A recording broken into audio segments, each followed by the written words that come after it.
Chapter 982. What? A glint of coldness rose in Patriarch of Law Enforcement's eyes.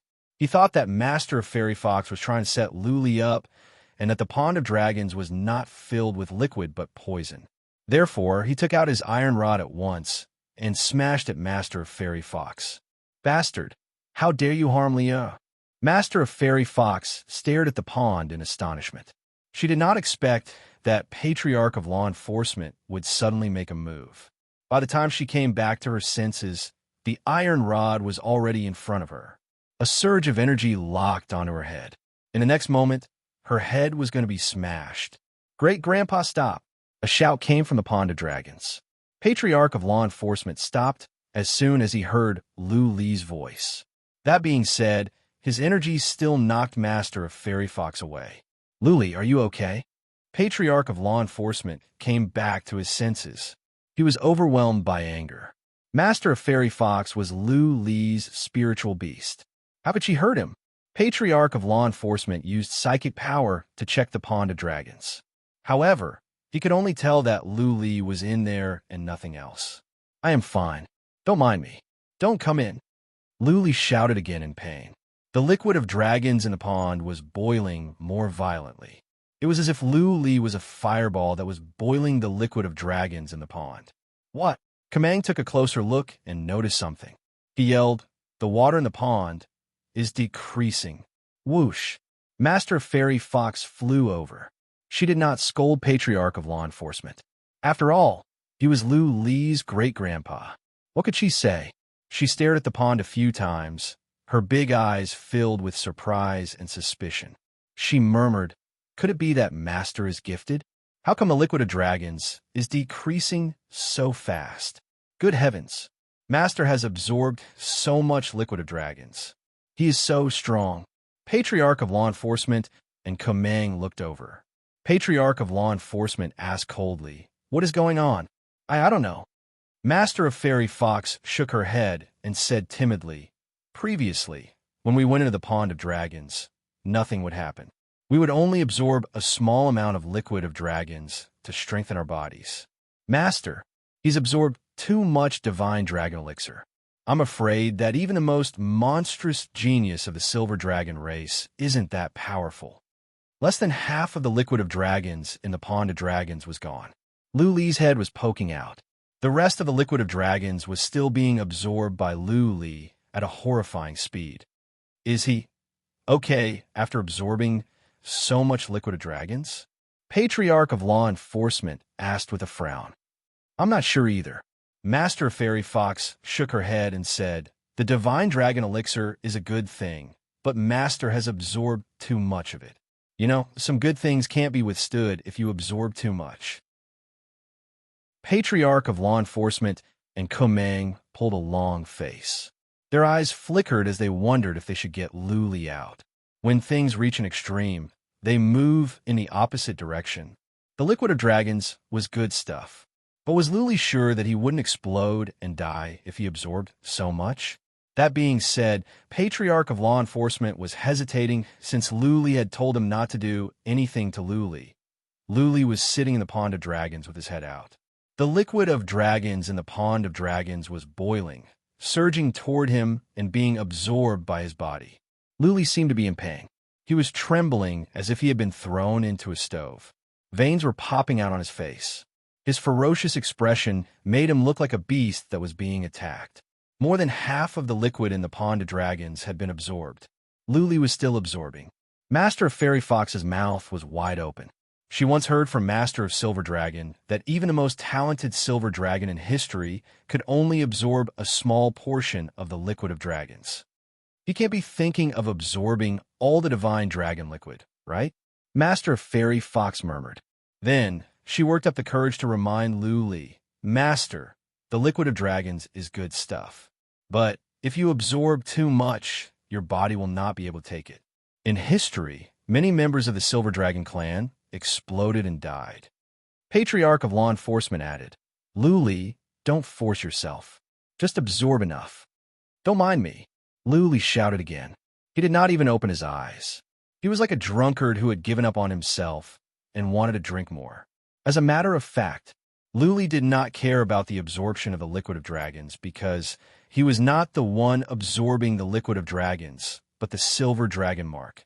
As soon as he entered the pond of dragons, the silver dragon mark in his core of soul came to life and hovered around in the soul pond. Then, the liquid of dragons around him began to boil and surge into his body. He could not control it all. A large amount of liquid of dragons entered his body. He felt he was being pricked by hundreds of millions of needles. The pain was comparable to the 3 days and nights he spent at the wicked sorcery mountain. As a matter of fact, Lu Li could have flown away, but he chose to take it on. The silver dragon mark was a part of him. Since the silver dragon mark wanted to absorb the liquid of dragons, it must be beneficial for him. What was more, at this moment his physical body was strengthening at a terrifying speed. This was something he could clearly sense. It was painful but not unbearable. Therefore, Lu Li chose to take it on. Time moved on. The liquid of dragons in the pond was decreasing. Master of Fairy Fox's mouth was opened wider and wider. She was trembling in fear. She was afraid that Lu Li would explode and die. Lu Li had absorbed so much liquid of dragons that the energy in his body had reached a horrifying level. If he were to explode, an area with a radius of 3 miles would become barren. What was more, Lu Li's energy was growing, which made Master of Fairy Fox feel suffocated. It was as if there was a volcano inside Lu Li that could erupt at any time. Patriarch of Law Enforcement had taken out his mystic armor. His psychic power was locked on Lu Li, ready to rescue at any time. Patriarch of Law Enforcement asked Komang to leave the cave. If Lu Li were to explode, Komang would not survive. Patriarch of Law Enforcement did not know why Lu Li insisted on taking in the liquid of dragons, but he respected Lu Li's decision. If Lu Li were to explode, Patriarch of Law Enforcement would stay here and die with Lu Li. He would be too ashamed to go back and face by Qiu Xue, Jiang Qiling, and Lu Zhengyang. Time moved on. There was not much liquid of dragons left in the pond of dragons. Lu Li's energy was becoming more and more horrifying. Every now and then, Lu Li would bellow, as if he were a beast from the demonic world that was bound. Lu Li grimaced and bellowed. His energy was becoming more and more horrifying. He had consumed a lot of liquid of dragons, and his body had absorbed a lot. That being said, there was still some energy lurking in his body. His body was like a bag of dynamite that could explode at any time. When all the liquid of dragons was absorbed, Lu Li felt the energy in his body had reached the limit. The next second, he would explode. He made a quick decision. He stood up, bellowed, and punched at the top of his head. Swish, swish, a shadow of a fist whooshed out from his arm. Then, the shadow grew into a fist with a diameter of more than 100 feet. Boom, boom, boom. The fist whooshed on. The stone wall above Lu Li's head was crushed. The mountain was shaking. The entire mountain was shaking violently. Then, to the horror of many Haitian fairy foxes, the huge mountain fell into pieces. Gravel flew everywhere. The entire mountain had exploded. P.S. The update is a bit late. I came back to write at 5. Happy New Year! Chapter 983. Boom! The enormous mountain peak was split into pieces. Crushed rocks filled the sky as rocks rolled down and the mountain body slid down. Smoke and dust surged, covering the sky and covering the earth. The rumbling was deafening. Master of Heichi and the other beasts were dumbfounded. The mountain had a radius of 2 miles and a height of 1,000 feet. It was a majestic mountain, but it suddenly exploded from the inside. What was going on inside? Whoosh! Komang flew out of the dust cloud, his face full of shock. He quickly dodged the rocks that missed him, his lips moving slightly as he murmured, "Holy Lord, please be all right, please be all right." Just now, Lu Li was about to explode. Patriarch of Law Enforcement asked Komang to come out. However, as soon as he came out, there was such a horrifying explosion. Komang was scared to death. The Shadowland race was Lu Li's most loyal subordinates. They were bound together with Lu Li. If Lu Li died and the Lu family collapsed, all the forces under Lu Li's command would be wiped out. the Shadowland race would be wiped out as well. Whoosh! Several people flew out from the mountain. Kumang checked with psychic power and was overjoyed. Patriarch of Law Enforcement came out with Lu Li and Master of Fairy Fox. Though Lu Li was in a coma, he would be fine as long as he did not explode. He is alive. Kumang was relieved to find that Lu Li was still breathing and had merely fainted. He flew over and asked, Patriarch of Law Enforcement, how is Saint Lord? He has passed out, but he should be fine. He has used up most of the accumulated energy. Patriarch of Law Enforcement explained. Then, he took Lu Li to a mountain nearby and found a cave to settle him down. Kumang, Master of Fairy Fox, and Master of Heichi followed. Master of Heichi asked, but Patriarch of Law Enforcement did not answer. Patriarch of Law Enforcement waved his hand and said, Go back to your business. Master of Fairy Fox, keep an eye on the Paleobeast realm. Nothing can go wrong in the Paleobeast realm.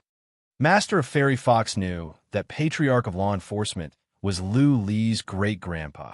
She could not disobey Patriarch of Law Enforcement's order.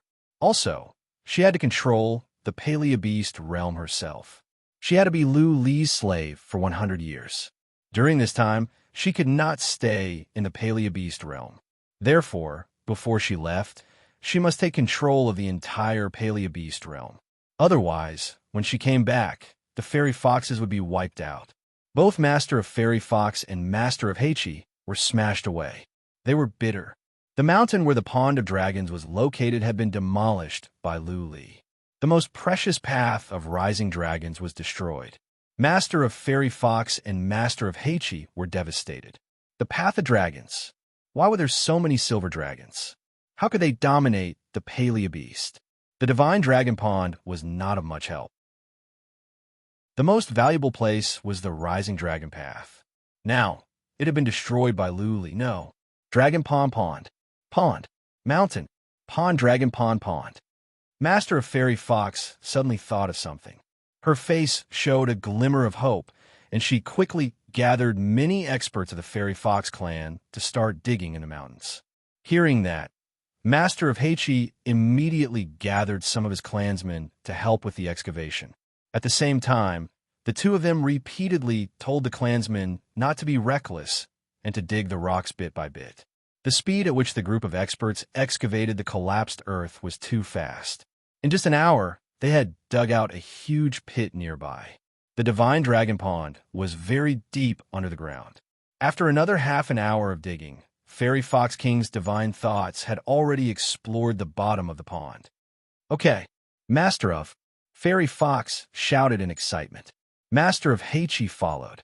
He was overjoyed to find that the Path of Dragons was not completely destroyed. Only half of it had collapsed. Though the Path of Dragons was less than 20 feet wide, it could accommodate 10 people. After all, they could sit and study in the Path of Dragons.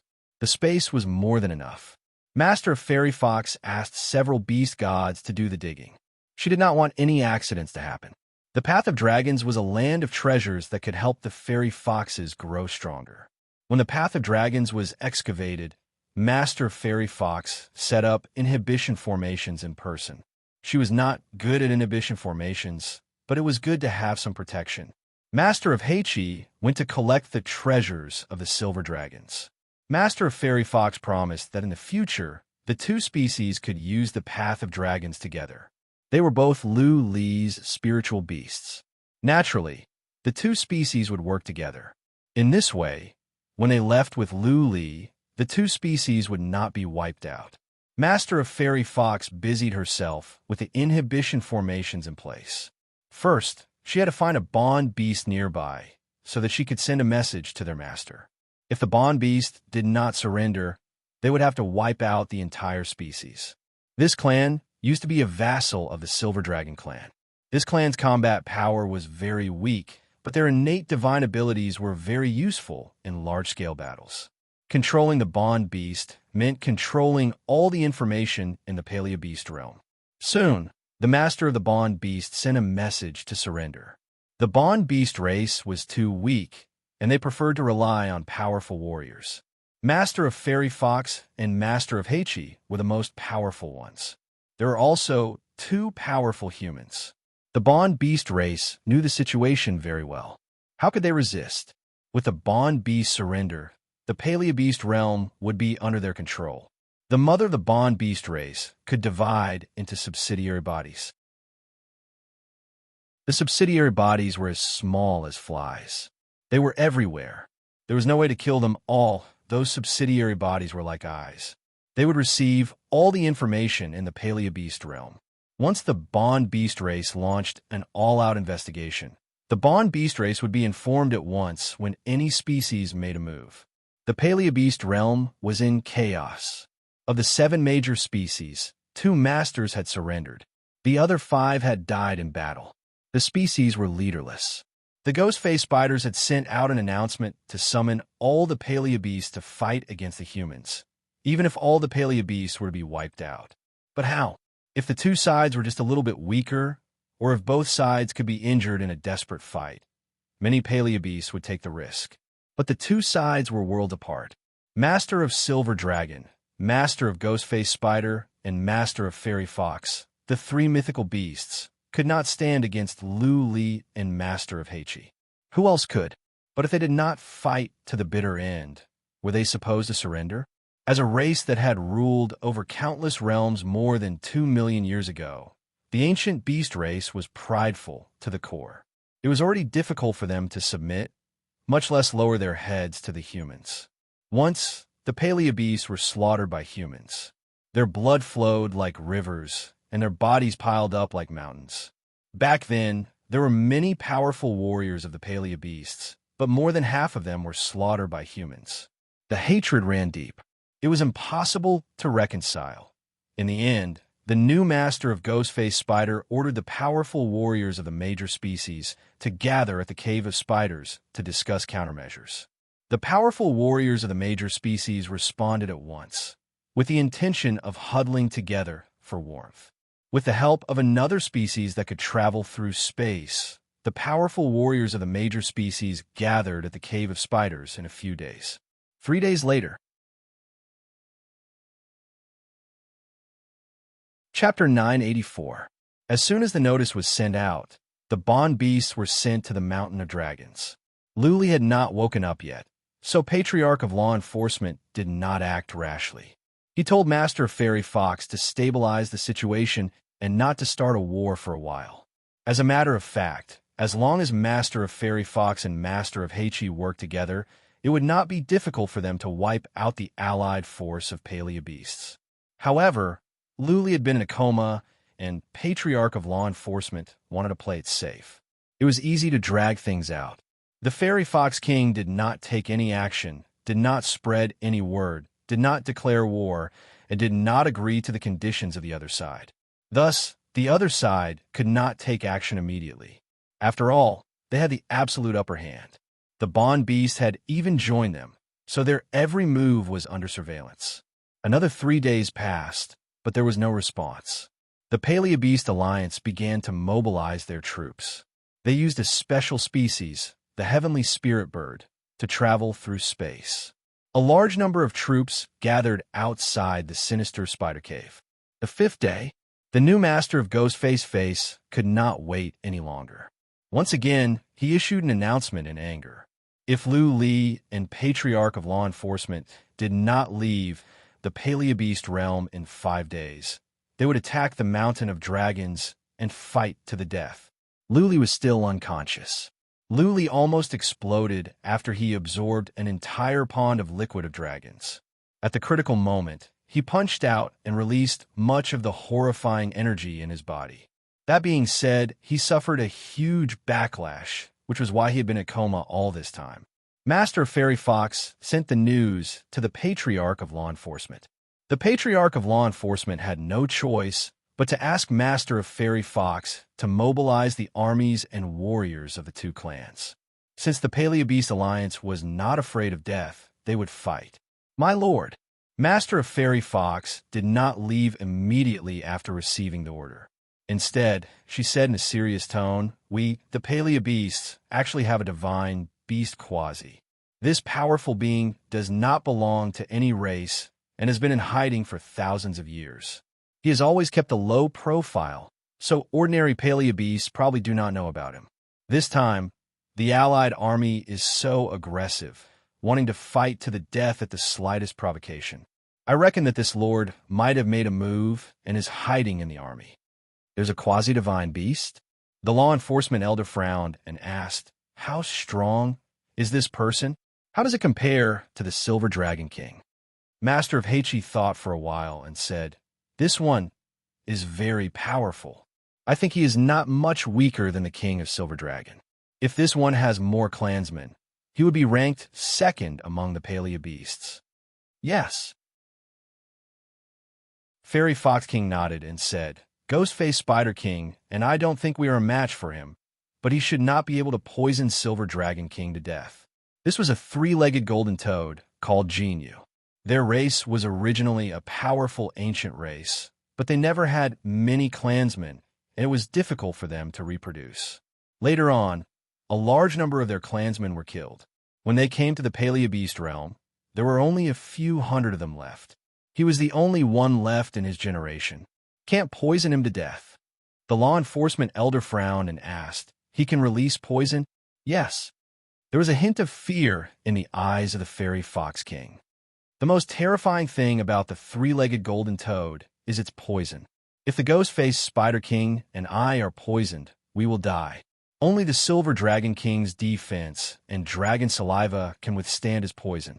Patriarch of Law Enforcement and Kumeng looked at each other with fear in their eyes. Patriarch of Law Enforcement even wanted to leave the paleo beast realm right now. Poison.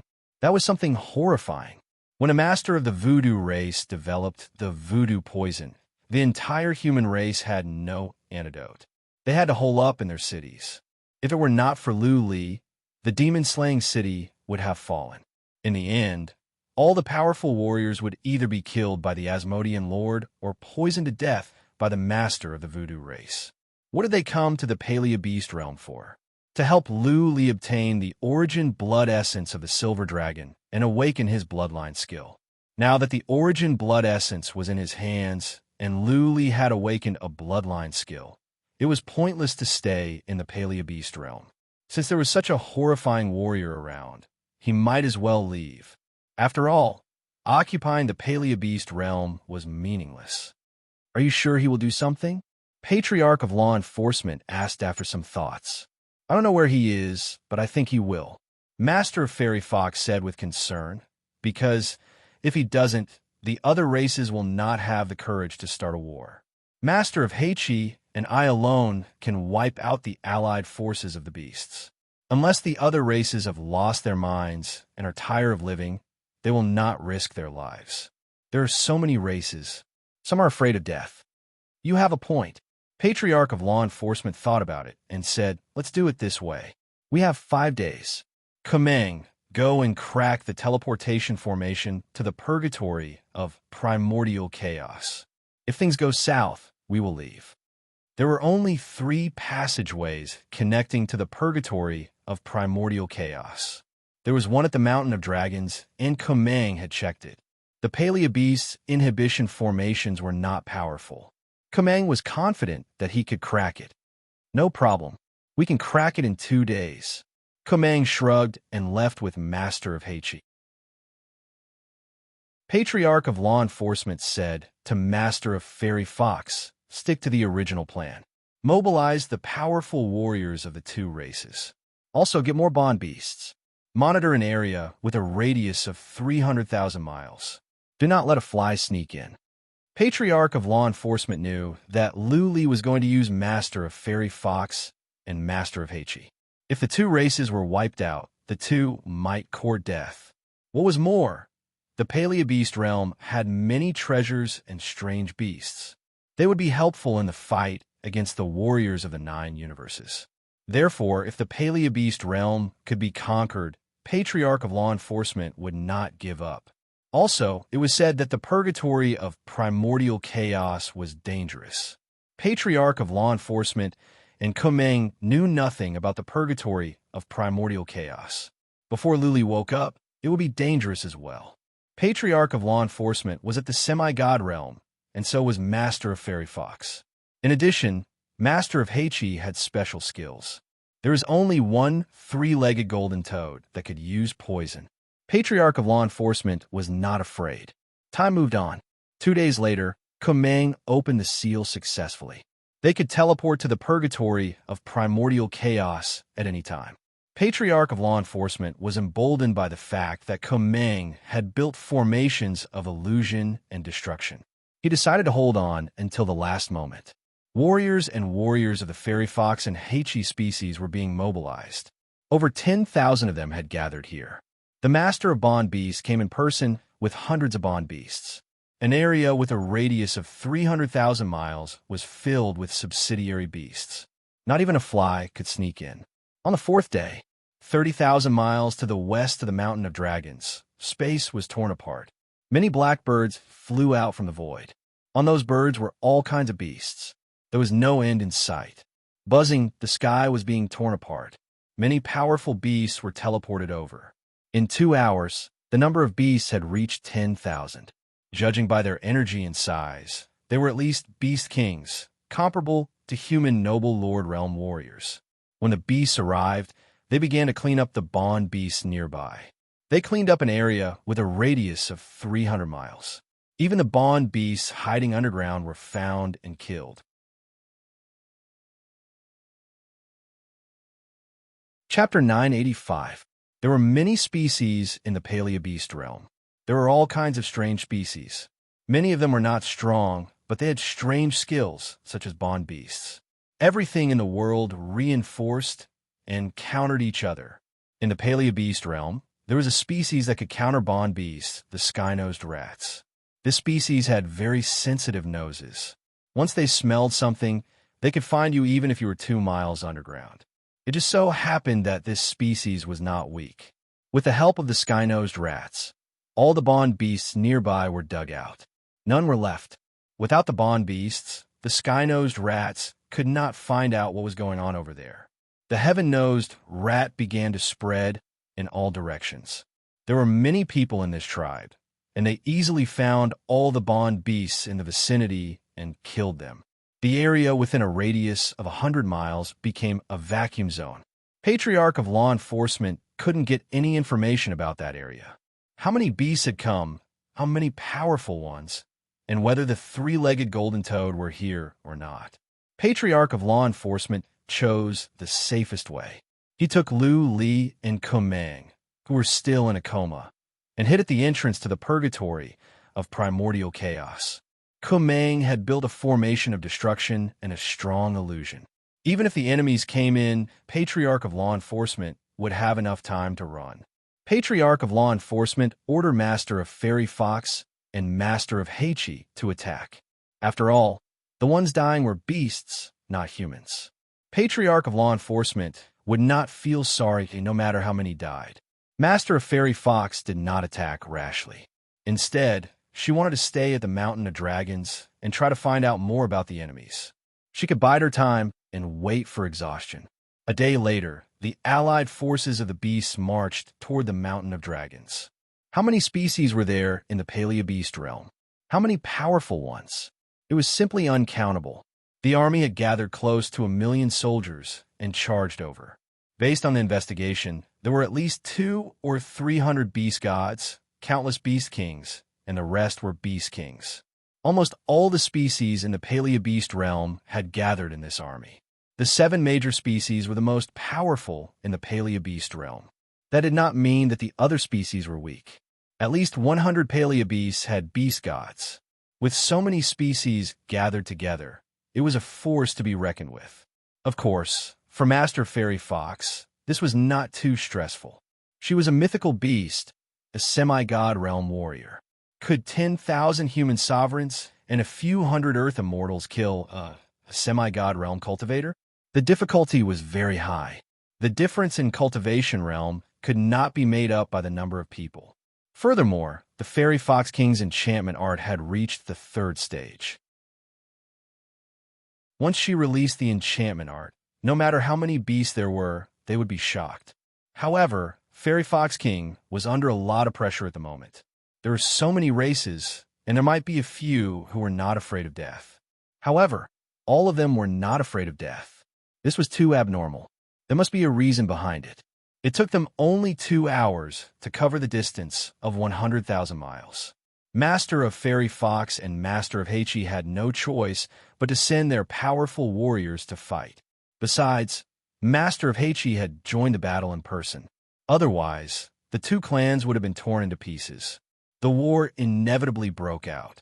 They had no choice but to fight, and the morale of the allied forces was high. They started the war without any nonsense. However, the battle between the two sides was not intense.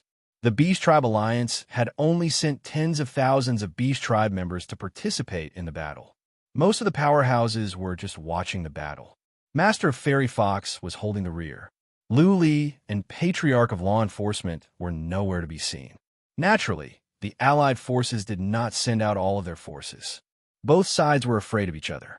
The Fairy Foxes and the Heichi species only sent over 10,000 warriors, and there were only a dozen beast gods. But the Allied forces had sent out more than 30 beast gods. Master of Heichi was there, but the Allied forces could not be defeated. In merely 2 hours, 3,000 to 4,000 of the Fairy Foxes and the Heichi species had lost their lives. Master of Fairy Fox had no other choice but to join the battle in person. Otherwise, all the powerful warriors of the two species would perish. As soon as Master of Fairy Fox took action, the tables were turned. Master of Fairy Fox's enchantment was powerful. The more than 30 beast gods of the allied forces were all shocked.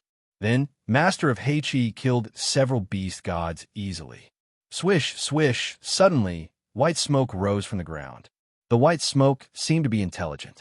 It moved upward in the shape of a white snake and enveloped many powerful warriors of the Fairy Foxes and the Heichi species. Retreat. Master of Fairy Fox was frightened to see the white smoke. She stepped back at once. Master of Heichi did not hesitate. He breathed out some cyan airstream and rushed back. Ah, clan leader, save me. The smoke is so poisonous. The warriors of the Fairy Foxes and the Heichi species who were covered by the white smoke all screamed in midair. Then, under the watchful eyes of the beasts, their bodies were corroded. They turned into skeletons at a speed visible to the naked eye and fell down. The three-legged golden toad, Master of Fairy Fox and Master of Heichi, immediately identified the attacker. There were two beast gods among the poison warriors. Only the three-legged golden toad could poison beast gods to death so easily. Both of them used their divine telekinesis to probe the area below, but found nothing. The Shadowless tribe must have helped him to hide. Master of Fairy Fox searched a few times and came up with an idea. She knew of a race that was good at hiding. Her divine senses were very powerful, but she could not find the three-legged golden toad. The clan leader of the Shadowless tribe must have helped him. All of you retreat. Master of Fairy Fox ordered decisively. The three-legged golden toad had taken action. It would be pointless for the average warriors to stay here except for seeking death. The warriors of the two races were obedient. They retreated to different sides at once. The allied forces did not go after them. Their target was clear. They were here for Lu Li and Patriarch of Law Enforcement. The Fairy Foxes and the Heichi species could be dealt with later. Master of Fairy Fox and Master of Heichi were relieved to see that all the warriors of the two races had left. They stepped back cautiously while the allied forces pressed forward. In the end, Master of Fairy Fox and Master of Heichi retreated to the Mountain of Dragons. The passageway to the purgatory of primordial chaos was located in a dragon fortress at the peak of the Mountain of Dragons. The dragon fortress was covered with formations of illusion. From the outside, it looked like a forest. Master of Fairy Fox and Master of Heichi had disappeared into the forest. The beast race's allied army surrounded the Silver Dragon Mountain, making it so that not even a drop of water could trickle through. The dragon fortress was where the Master of Silver Dragon lived. Patriarch of Law Enforcement, Komang, and Lu Li were all inside. Komang sat with his legs crossed, controlling the formations of destruction and formations of illusion. Plop! Master of Fairy Fox and Master of Heichi went in and knelt on the ground. Master of Fairy Fox said shamefully, "Your Excellency, The three-legged golden toad attacked us. We could not withstand it. We had to retreat. Please punish us. As expected of the ancient beast race, Patriarch of Law Enforcement did not blame Master of Fairy Fox and Master of Heichi. They could not see what was going on inside from the outside. Patriarch of Law Enforcement had been paying attention to the situation outside. He clearly saw how the three-legged golden toad attacked. Plus, even he couldn't find any traces of the three-legged golden toad. This made him feel uncertain. More importantly, Luli had not woken up yet. He didn't want anything to happen to Luli. Let's go. We don't want the Paleobeast realm anymore. Patriarch of Law Enforcement gave the order decisively. He looked at Master of Fairy Fox and Master of Heichi and said, "You two come with us. Otherwise, you will die if you stay here. The three-legged golden toad will not let you go. If you follow them, they won't dare to attack your clansmen so easily. In the future, just let your master bring you back and kill your way back. Go." Lu Li, who had been sleeping on the armchair, suddenly opened his eyes. He seemed to have heard Patriarch of Law Enforcement words. Lu Li said coldly, "There is no need to come back. I will take you out now. The Paleobeast realm is mine."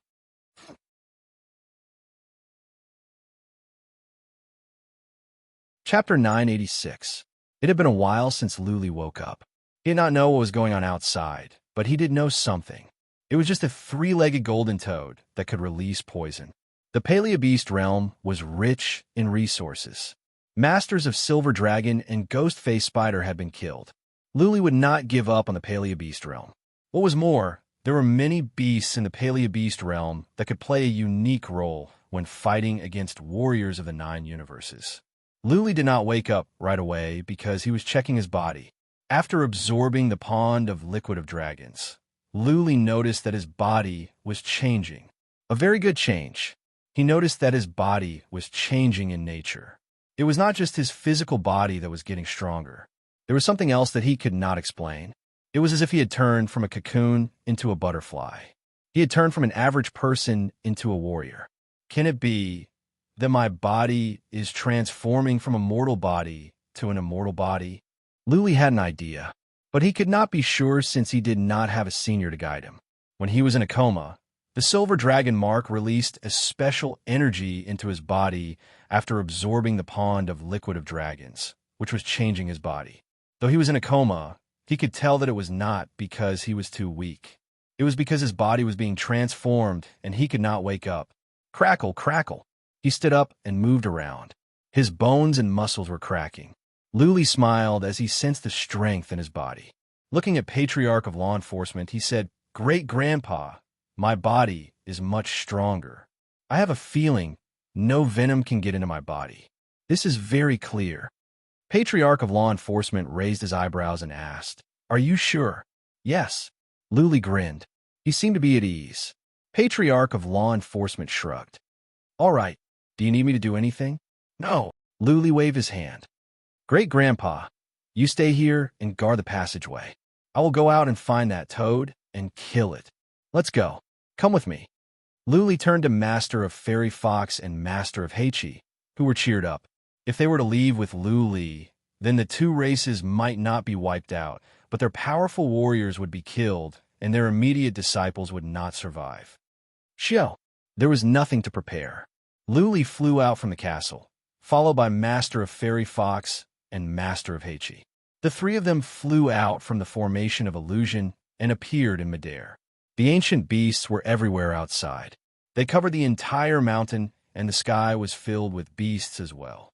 They surrounded the entire dragon fortress in circles. When Lu Li flew out with Master of Fairy Fox and Master of Heichi, many beasts retreated in fear. Lu Li and Patriarch of Law Enforcement never showed up. To many beasts, they were mysterious and terrifying. After all, the King of Silver Dragon was the overlord of the Paleobeast realm. Even he was killed by 2 humans. There was no doubt that the 2 humans were very powerful.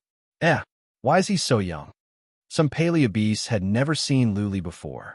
They tried to sense Lu Li's life force, only to find that he was very young.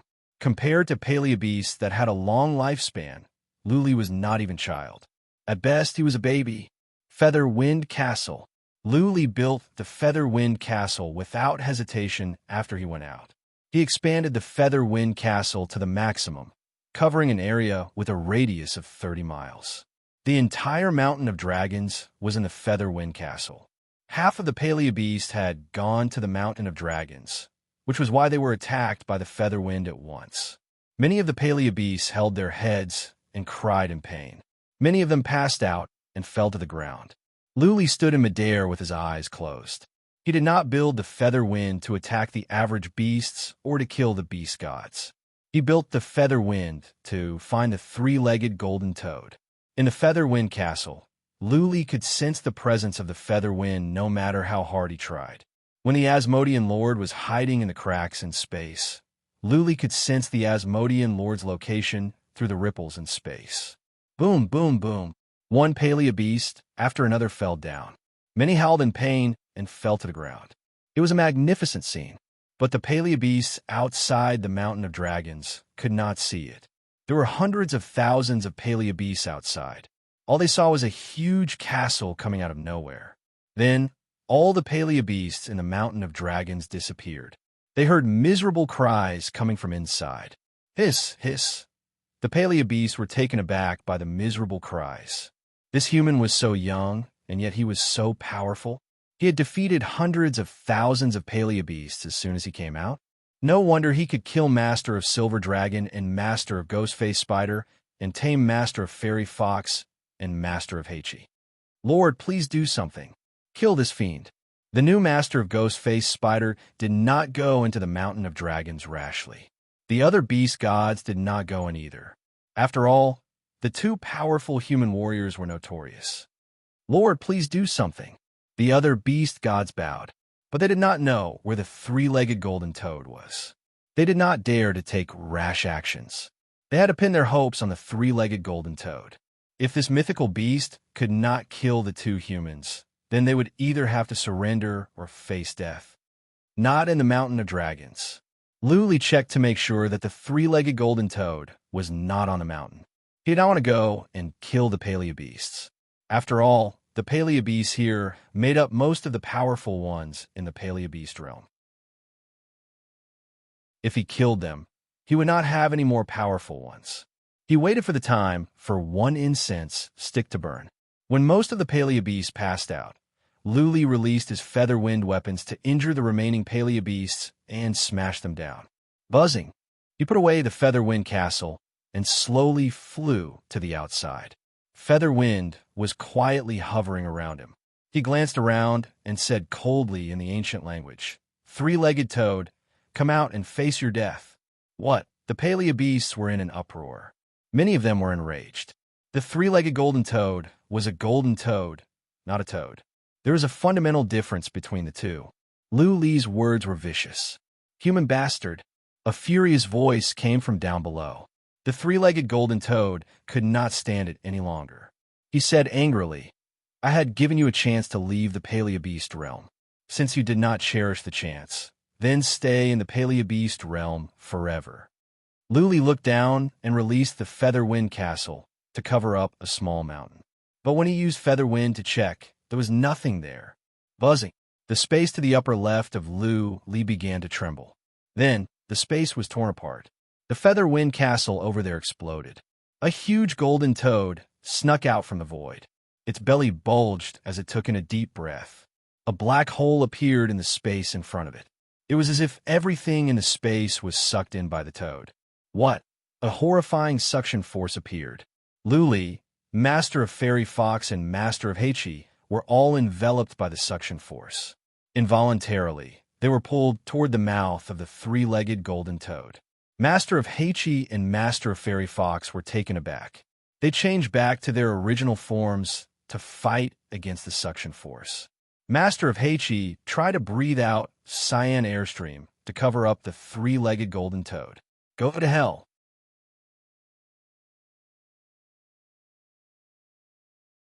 Chapter 987. Luli was sucked in. He was only 1,000 feet away from the three-legged golden toad. He could not run away now. That being said, Luli was not afraid. He struck at Master of Heichi and Master of Fairy Fox behind him, knocking them away. Then, he slapped twice to slow down the white smoke. As a matter of fact, Luli could go back into the wicked bead in an instant, but he did not. This was because he had a faint feeling that he could withstand any poison. His physical body was extremely terrifying right now, and this poison mist had no way of entering his body. Swish, swish, the white smoke swept across and soon enveloped Luli. Inside the formation of illusion, Patriarch of Law Enforcement and Komang were on tenterhooks. Master of Fairy Fox and Master of Heichi were nervous as well. The three-legged golden toad's poison was the most powerful. Just now, the two beast gods were corroded into bones in an instant. Ha ha ha! From within the toxic smoke came a hearty laugh. Luli said, "Three-legged toad, your poison is not good enough. Come on, spit some more." Many beasts were speechless. Others avoided the poison as if they were snakes or scorpions. But Luli asked the three-legged golden toad to spit some more. Was the poison a tonic? What? The three-legged golden toad was taken aback. He blinked in disbelief. The three-legged golden toad was confident of his poison.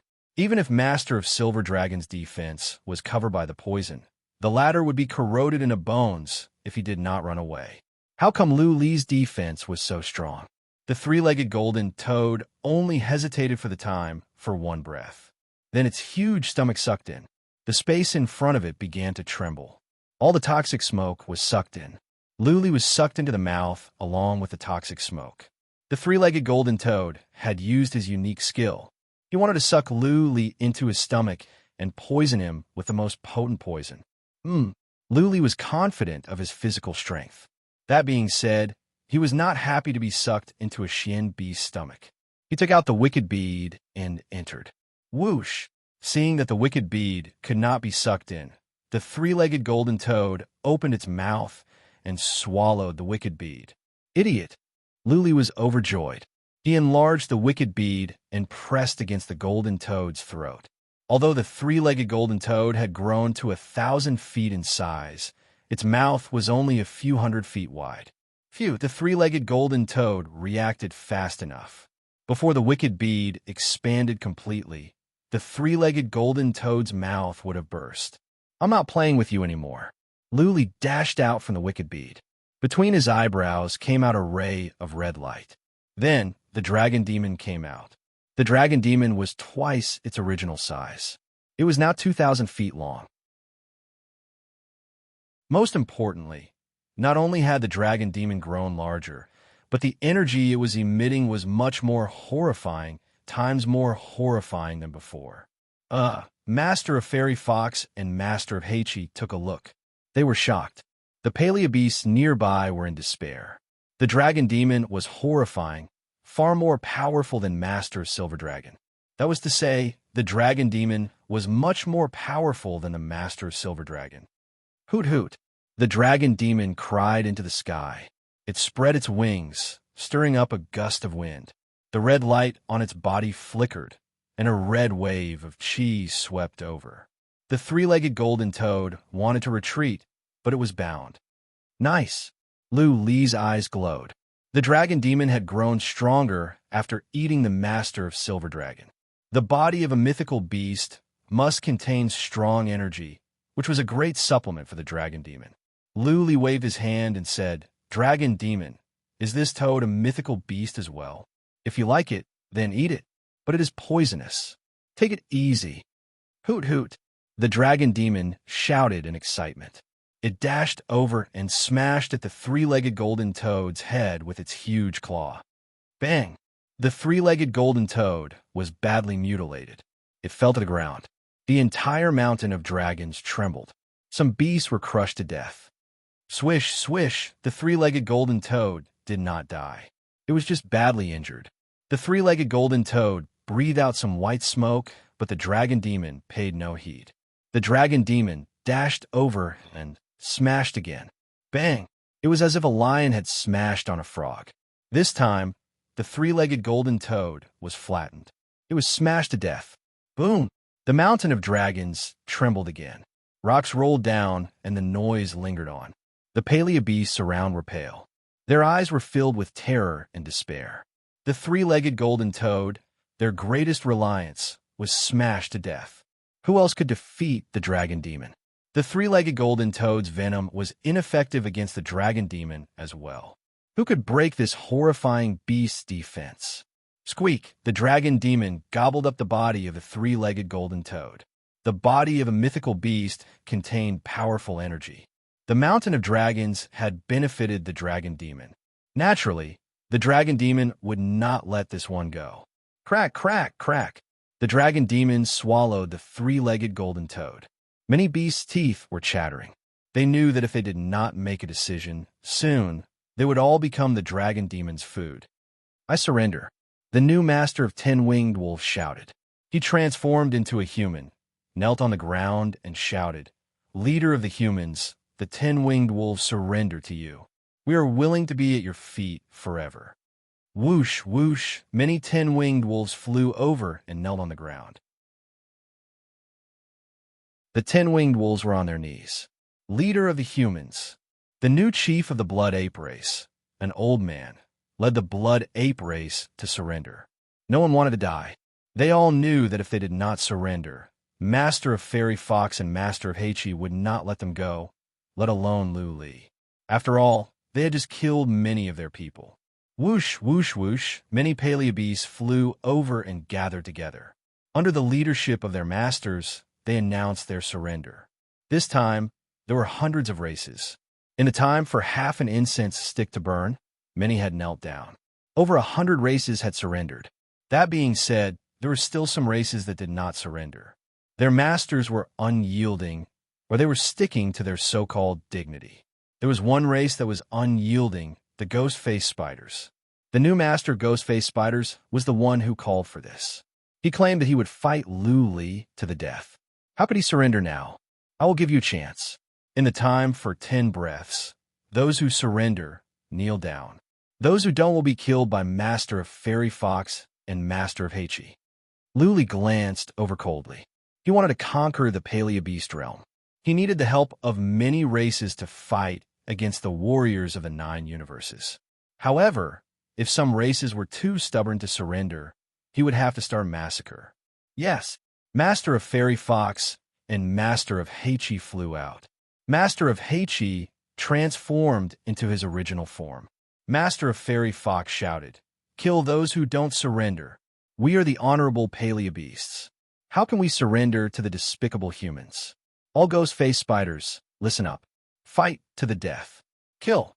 After the time for a few breaths, Master of Ghost-Face Spiders shouted. Many ghost-face spiders flew up. However, before they could come up, paleobeasts around them had taken actions first.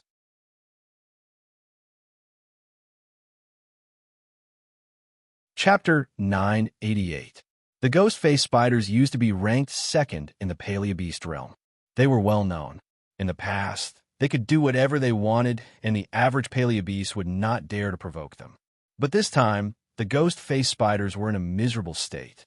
As soon as the major species took action, the other species followed suit.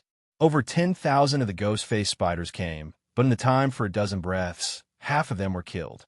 Swish, swish, the Master of Heichi flew over and breathed out a cyan airflow, trapping the newly ascended Master of Ghost-Faced Spider in it. The ghost spiders had lost their leader and could only fight on their own against the attacks from all directions. Whoosh! In the distance, some species that were unwilling to surrender began to flee. Lu Li winked at Master of Fairy Fox, who mobilized the other species to go after them. Lu Li didn't have to worry about what would happen next. Over half of the species had surrendered. Lu Li told them to listen to Master of Fairy Fox. It was only a matter of time before the paleobeast realm was pacified. Lu Li gave some orders to Master of Fairy Fox and Master of Heichi. Then, he put away the dragon demon and went back to the palace. Patriarch of Law Enforcement and Komang were overjoyed. Patriarch of Law Enforcement asked, "Lu Li, what happened to you? How come your defense is so strong?" "I don't know the details." Lu Li answered with a frown. "I think my body has changed after absorbing the pond of liquid of dragons. Now, I feel that with the dragon armor and my physical defense, the average warriors at the middle stage of the semi-god realm will not be able to kill me. His patriarch of law enforcement, and Kumang gasped. Luli was so young, and yet he was stronger than patriarch of law enforcement, who was over 200 years old. Patriarch of law enforcement was known for his strong defense. That is good. Patriarch of law enforcement did not ask more questions. He looked at Lu Li with admiration. Kumang was filled with admiration. Kumang was older than Lu Li by 7 or 8 years. Great-grandpa, you stay here. I need to cultivate and check my body, Lu Li said, and went to a room in the palace. He felt something had changed in his body, but he did not know what was wrong. He wanted to take a closer look. Outside, Master of Fairy Fox and Master of Heichi began to incorporate the Palea beasts. They would kill anyone that dared to disobey. Just now, many of their clansmen had died in battle. The two of them were furious. Anyone who dared to go against them would definitely be massacred. Lu Li ordered them to unify the Palea beast realm while sparing the lives of the beasts. This order was very vague, but the two of them were secretly delighted when they received it. Just because they didn't want to kill beasts didn't mean they couldn't. Even if their enemies were obedient and immediately surrendered, they could find some excuses to make them disobedient and then take the opportunity to suppress them. For example, the three-eyed blood ape race. The Blood Ape clan had always been at odds with the Heavenly Fox clan because the Blood Ape clan used to be ranked second. Later on, the Heavenly Fox clan suppressed them and stole their ranking. Therefore, the Blood Ape tribe had always been unconvinced and often went against the Sky Fox tribe. During the attack, just now, the Blood Ape tribe and the Ghost Spider tribe were also the fiercest. Many people of the Sky Fox tribe died in the hands of the Blood Ape tribe. Master of Fairy Fox became Lu Li's spokesperson.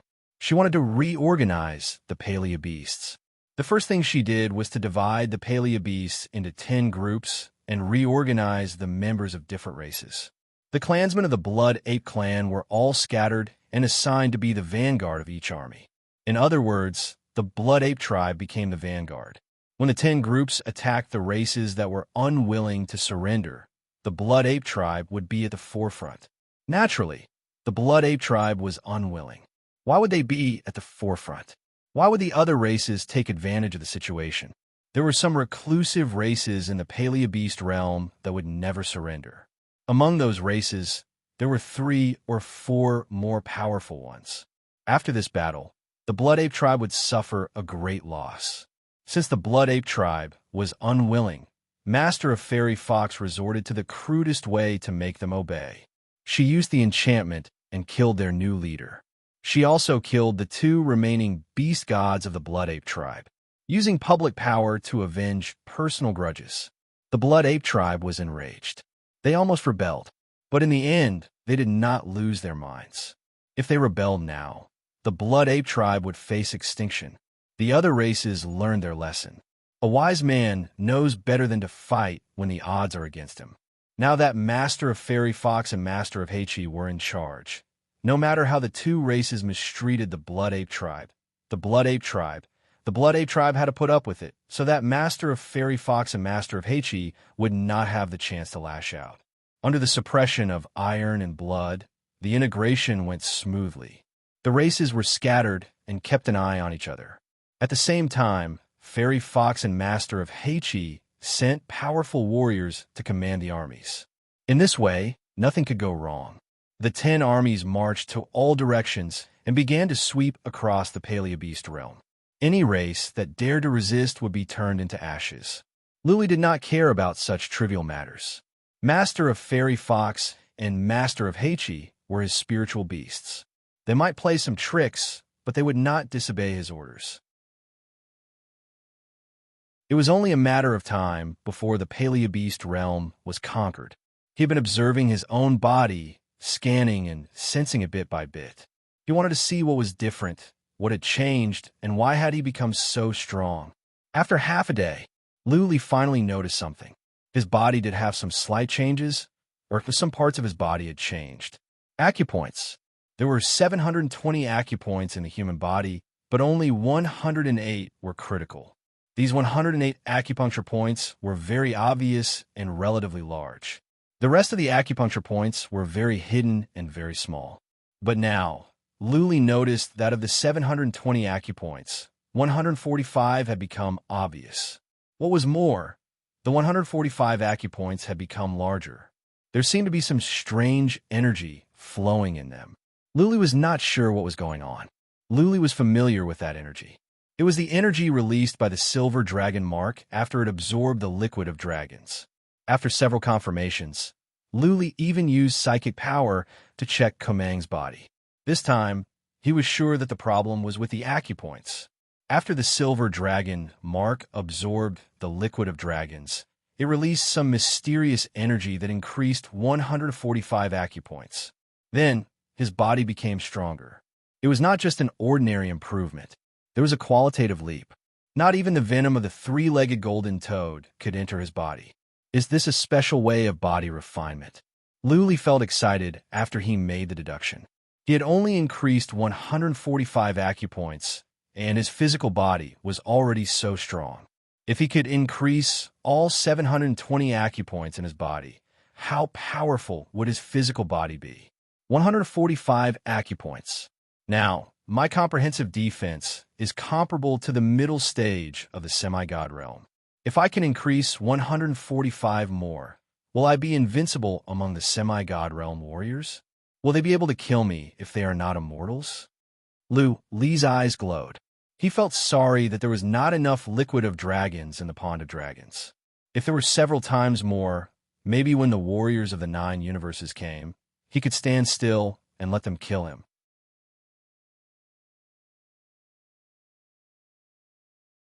Chapter 989. I wonder if there are other liquids, like the liquid of dragons, that can enhance physical strength. Li's mind was stirred up. He opened his eyes and flew out. He found Master of Fairy Fox, who was arranging, and asked, "Is there anything like the liquid of dragons in the Paleobeast realm?" If he could find another pond of liquid of dragons and activate hundreds of acupuncture points, Li's physical strength would be unimaginably strong. Not even warriors at the peak of the semi-god realm could kill him. Liquid of dragons. Master of Fairy Fox thought for a moment and asked Master of Heichi. In the end, she shook her head and said, "I can find some fruits that can enhance physical strength, but I haven't found anything like the liquid of dragons. The problem is that there are so many of them." Such a pity. Luli sighed. If he could find another pond of liquid of dragons, he would not be afraid of warriors of the 9 universes. He thought for a moment and asked, "Where did the liquid of dragons in the pond of dragons come from?" Master of Fairy Fox forced a smile and said, "It dripped from the cave. Now, that mountain has been destroyed by our master. I don't think there will be any more liquid of dragons." "No." Luli shook his head and said, "If that cave can produce liquid of dragons, there must be something special in there. Go back to your work. I will go and have a look." The liquid of dragons would not appear out of nowhere. There must be something special in there, or something special. Luli flew toward the mountain that was destroyed. A huge pit had been dug out. There was a section of the path of rising dragons in there, which was protected by Master of Fairy Fox's inhibition formation. Luli knew nothing about inhibition formations. Since Master of Fairy Fox was busy, Luli asked Komang to come over and crack the inhibition formation. "Let's look around, see if there are any special places or items." Luli told Komang that he was looking for the source of the liquid of dragons. The two of them began to check with psychic power. Luli stepped into the path of rising dragons and stood there for a while. As he expected, he sensed a strange force field as if some kind of energy had enveloped him.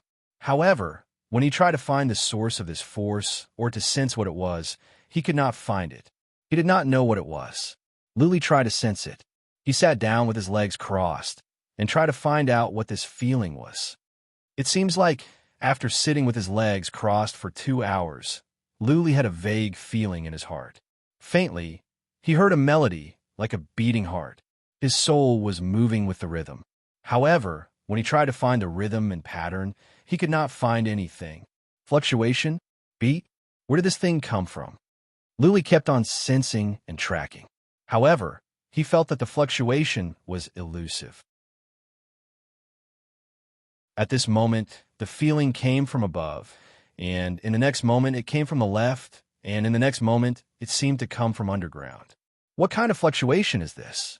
There were no living creatures nearby, let alone giant beasts. The only explanation was that space was fluctuating, the mountain was fluctuating, or the ground was fluctuating. Give it a try. After a moment, Luli opened his eyes. He took out his bead of life, let it float in midair, and continued his closed-door cultivation. The feeling is gone. It's the fluctuation of the earth. Luli suddenly opened his eyes. As soon as he left the ground, that feeling disappeared. There was only one explanation. That vibration came from the ground. It was the pulse of the earth. Dig! Lee's eyes glowed. He walked out of the path of rising dragons, took out a quasi-relic dagger, and started to dig. At the same time, he told Kamang to build a formation to protect the path of rising dragons and prevent it from collapsing. The mud and stones here were not particularly hard. Quasi-relic could cut through iron as if it were mud. The mud and stones were ground into dust. Luli started to dig deeper. There was something underground. This was Lee's feeling. Both the path of rising dragons and the liquid of dragons could be produced by some mysterious object underground. 2 miles, nothing. 2 miles, still nothing. 3 miles, still nothing. Luli stopped to check, but he didn't feel the pulse of the earth. Along the way, Luli didn't find a drop of liquid of dragons or something similar. Luli was disappointed. 3 miles was already very deep. He stopped for a moment and kept on digging. When he reached 100 miles, he still found nothing. Did I sense it wrong? Luli frowned. Even if the liquid of dragons could be produced down there, it could not reach up to 100 miles. Luli had found nothing along the way. If the liquid of dragons was coming from underground, there would be some traces. Never mind. I will dig for 100 miles. If there is nothing there, then forget it. Luli made up his mind. He kept on digging. Along the way, he was getting more and more disappointed. He found nothing. There was nothing but mud and stones. 200 miles. Luli gave up. He was so deep down. If there was anything, he would have found it. It seemed that the path of rising dragons was formed by chance. That was not the pulse of the earth, but some strange rhythm in the path of rising dragons. Buzzing right at that moment, the tattoo of the dragon demon between Lee's eyebrows glowed. Luli received a strange message. It was an emotion, fear. What is going on? A glint of coldness rose in Lee's eyes. The dragon demon was hiding between his eyebrows. How come it was scared? What did it find? What was it that scared it? Luli felt goosebumps all over his body. The dragon demon was so powerful. How could it be scared? Was there something evil and horrifying around here? Leave here, leave here. The dragon demon kept on telling Luli, urging him to leave at once. Luli was tense, but he did not run away. He was nervous, excited, and curious at the same time. Buzzing, his divine sense spread out in all directions, carefully inspecting the surroundings. He constantly expanded his divine sense to the limit, but still found nothing. Keep going. A moment later, a glint of determination rose in Luli's eyes. He made up his mind and kept on digging. At the same time, he activated his dragon armor and was ready to leave at any time. Buzzing, the red mark between his eyebrows was glowing. The dragon demon kept on telling Luli to leave, but Luli kept on digging. 1,000 feet, 1,000 feet, 2,000 feet. What? All of a sudden, Luli stopped. He began to tremble. His hair stood on end. He was frightened as if he had seen a ghost in broad daylight. That was right. Luli felt like he had seen a ghost in broad daylight. He vaguely sensed a small underground palace with his psychic power down there. That palace was completely enclosed. It was 2,000 feet long and dozens of feet wide. There was no treasure inside, only a headless body. Bang, bang, bang.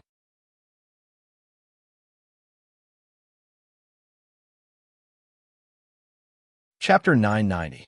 200,000 feet underground, in a sealed underground palace, there was a headless golden corpse whose heart was still beating. If it were not for the fact that Luli had seen this in person, he would have thought it was a fairy tale.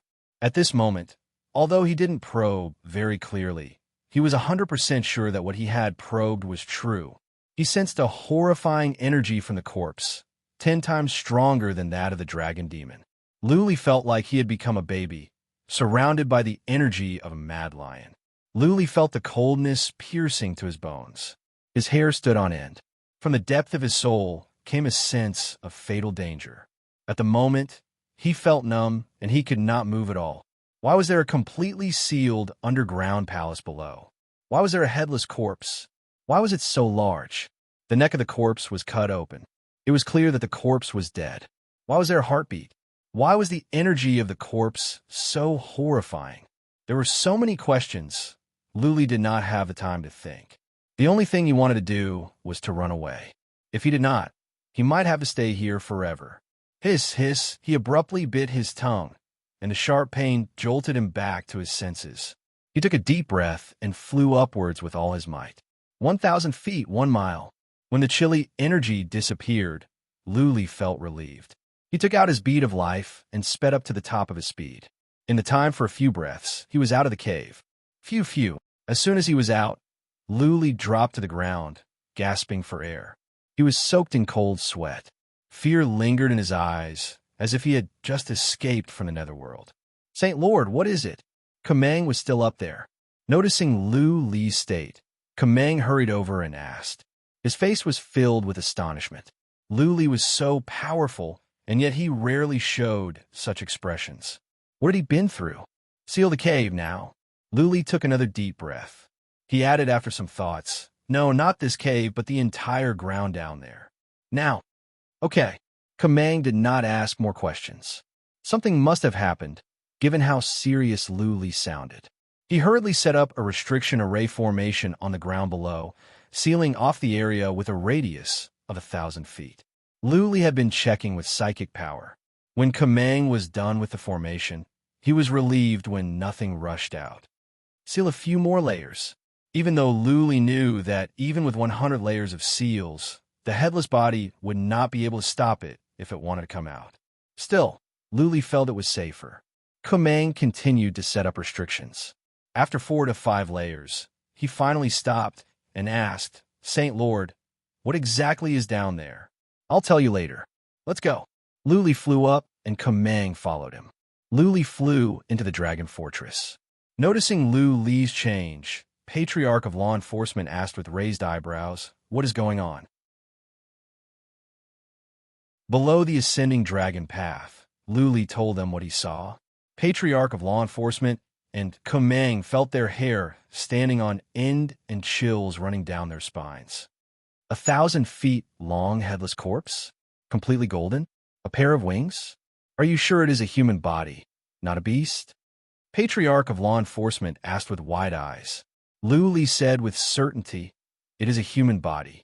There is no energy of beasts on him. Apart from the pair of wings, he looks just like a human. You know, when beasts die, they usually return to their original forms. I think it is a human body. No, it is not accurate to call a human body. I can clearly feel that his heart is still beating rhythmically.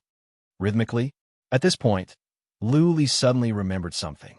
In the ascending dragon path, he sensed a strange fluctuation that was rhythmically as well. That fluctuation came from underground. Could it be that the pulse of the earth in the ascending dragon path came from that headless body? It was highly possible. Luli was even more certain that the heartbeat of the headless body had resonated with the ascending dragon path. The heartbeat contained a special pattern, which was why it was easy to learn profound meanings in the ascending dragon path. Such a big body? How can a heart beat without a head? And it is 10 times stronger than the dragon demon? Is this an immortal's body? Patriarch of Law Enforcement murmured. Kamang could not believe it. How can an immortal's body appear in the mortal world? How can it be in the Paleobeast realm? Master Fairy Fox, come in. Luli could not figure out the answer himself. He shouted and Master Fairy Fox came in. Luli asked, do you Paleobeast have a kind of beast that is golden in color, 1,000 feet tall, has a pair of wings on its back, and is 10 times stronger than the dragon demon? How is that possible? Master of Fairy Fox shook her head. Master, that spiritual beast of yours is comparable to a middle-level mythical beast, 10 times stronger. It must be an immortal at the very least. In the heyday of the Paleobeasts, there were beasts that became immortals. But that was in ancient times, 2 million years ago. Also, I have never heard of a beast of this size. I found a body at the ascending dragon path. Master of Fairy Fox was Lu Li's spiritual beast. It was okay for her to know. Therefore, Lu Li told Master of Fairy Fox what he found. He wanted her to analyze carefully and draw some conclusions based on the situation in the Paleobeast realm. A headless body, Master of Fairy Fox was frightened. Her beautiful eyes were filled with horror, and her face was slightly pale. Thinking that there was such a terrifying existence not far from them, she felt a little uneasy.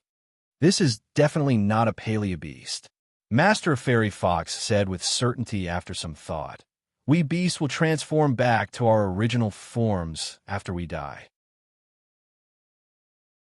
Saint Lord, you said that his head was cut off. Then he must be dead. Therefore, it is unlikely that he is a beast.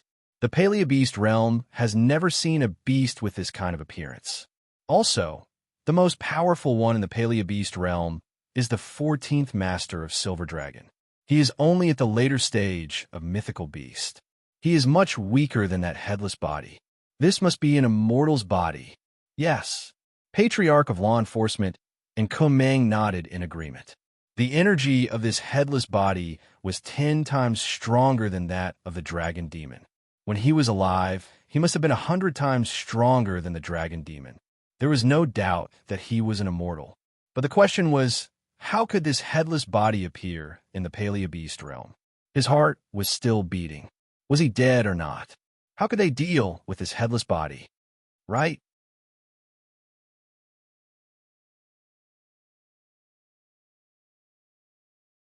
Chapter 991. Go and ask Master of Heichi. Also, keep this a secret. Lu Li waved his hand. Master of Fairy Fox left. Lu Li and Patriarch of Law Enforcement looked at each other. They were curious, worried, and excited at the same time. There was no doubt that this was an immortal's body. No matter where he came from, this was an opportunity. Immortals possessed horrifying powers. God of Wings could defeat all the powerful warriors in the mortal world with just one avatar. If it were not for the fact that Lu Li had the Slayer's blood, he would have died a long time ago. And the Slayer, just one drop of his blood had made Lu Li's abilities soar. The blood contained such a horrifying energy. An immortal's power was horrifying. If Lu Li could get his hands on this headless body, he would be able to conquer the 9 universes. No. Soon, Lu Li dismissed this idea. That energy was horrifying. He was so far away from the immortal's body, but he almost couldn't walk away. If he were to approach the immortal's body, he would be crushed to death by the energy. Lu Li, how about we go and take a look? Patriarch of Law Enforcement was interested.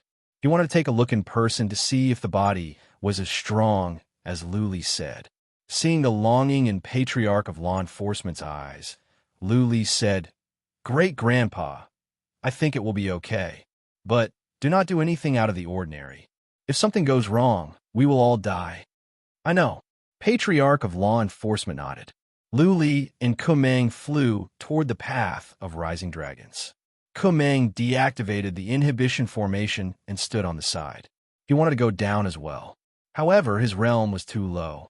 What if he was crushed to death by the energy of the headless body? Lu Li took the lead and flew down with Patriarch of Law Enforcement right behind him. At first, they were fast. When they were about to reach the bottom of the cave, Lu Li slowed down and released the dragon armor. Patriarch of Law Enforcement did the same. They used psychic power to check carefully. Finally, Lu Li and Patriarch of Law Enforcement sensed the headless body at the same time. A surge of horrifying and cold energy enveloped them. They were like 2 lambs facing a tiger. They could not move at all. Their hair stood on end. They began to tremble involuntarily. Let's go. Lu Li dared not to linger for a moment longer. He retracted his psychic power at once. Patriarch of Law Enforcement came back to his senses. They flew up quickly. As soon as he flew up, the law enforcement elder's complexion turned pale as he shouted, Quickly open the restriction. Kumang turned on the inhibition formation. Patriarch of Law Enforcement and Luli looked at each other and gasped in shock. This must be the immortal's body. It is horrifying. It is 10 times stronger than the dragon demon. Let's head back first. After Kumang activated the inhibition formation, Luli flew back to the palace. Patriarch of Law Enforcement wiped the cold sweat off his forehead and almost followed Luli back. Luli, don't even think about getting the immortal's body. As soon as they entered the dragon fortress, the law enforcement elder immediately said, "We were at least 10,000 feet away from it just now, but the aura of that immortal's corpse was already so terrifying. Putting aside our battle prowess, even a peak stage divine transformation realm expert, or even an ordinary true god, would have their soul spirit suppressed and directly collapsed if they got close to it." Luli forced a smile. He wanted the immortal's body, but he knew it was not realistic. Not to mention refining this god's corpse. Even if he were to get close to it, he would probably be crushed to death by its powerful aura, right? Besides, refining. How was he supposed to refine it? How was he supposed to refine an immortal's body?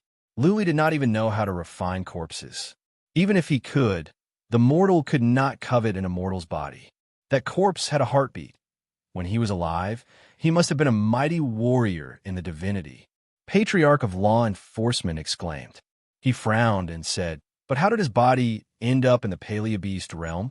Also, such a powerful true god, who would be able to chop off his head with a single slash?" Luli and Patriarch of Law Enforcement chatted for a while. Both of them gave up on the idea of taking the immortal's body. It was unrealistic for two puny beings to covet the body of a dragon. They were not that stupid. Master of Fairy Fox came back after they chatted for 2 hours. She asked Master of Heichi to take her back to her species in person to gather information. She also asked Master of Heichi and learned a lot of information. Yes, Master of Fairy Fox said, 300,000 years ago, there were no major species living in this mountain range. It was a small species that occupied this area. But overnight, that small species was wiped out. The silver dragons and 2 other major species came to investigate. As a result, a fight broke out. The 2 major species were wiped out by the silver dragons. Later on, the silver dragon clan moved here and has been living here ever since. After that, the silver dragon clan had more and more experts. It wasn't until 1,000 years later that the Silver Dragon Clan announced that there was a divine dragon pool here that could continuously nurture experts. Master of Fairy Fox explained and shared her speculation. According to the information, that headless body might have been down there all this time and was only discovered 300,000 years ago. Or that headless body came out of nowhere 300,000 years ago. The Pond of Dragons and the Path of Rising Dragons came into being because of the immortal's body. Luli and Patriarch of Law Enforcement agreed with the latter. But how could a body still have a heartbeat after being here for 30 years? The immortal's body was too powerful. Could it be an illusion? Luli suggested. Could it be an illusion created by the headless body? Otherwise, how could there be a heartbeat after 300,000 years? Never mind. Patriarch of Law Enforcement waved his hand. Let's not worry about that immortal's body. Kumang has set up inhibition formations. Average Paleobeasts cannot go in. Tell Master of Fairy Fox not to touch the inhibition formations down there. Patriarch of Law Enforcement didn't think it was necessary to worry about something that could not be obtained as long as nothing went wrong. It had been a long time since they left. Patriarch of Law Enforcement was worried about the Heaven Reverse universe. He said, "Luli, hurry up and take care of the matters in the Paleobeast realm. Let's go back to the Heaven Reverse universe." Sure. Luli shook his head and put the matter of the headless body aside. He asked Master of Fairy Fox to search for mystical materials and other treasures and to sort out the information of all the Paleobeasts. Right? Luli remembered something and asked, "The blood apes have a passageway under the sea. We came in from there. Is that passageway destroyed?" Master of Fairy Fox knew about this. She nodded. Yes, that passageway was found and Master of Silver Dragon ordered it to be destroyed. Okay, off you go. Luli was troubled. He was going to bring a group of Paleobeasts back. Now he had to go through the purgatory of primordial chaos.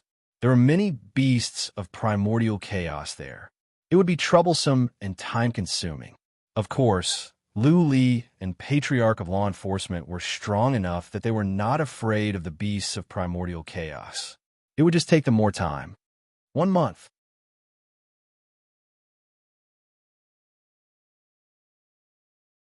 Chapter 992.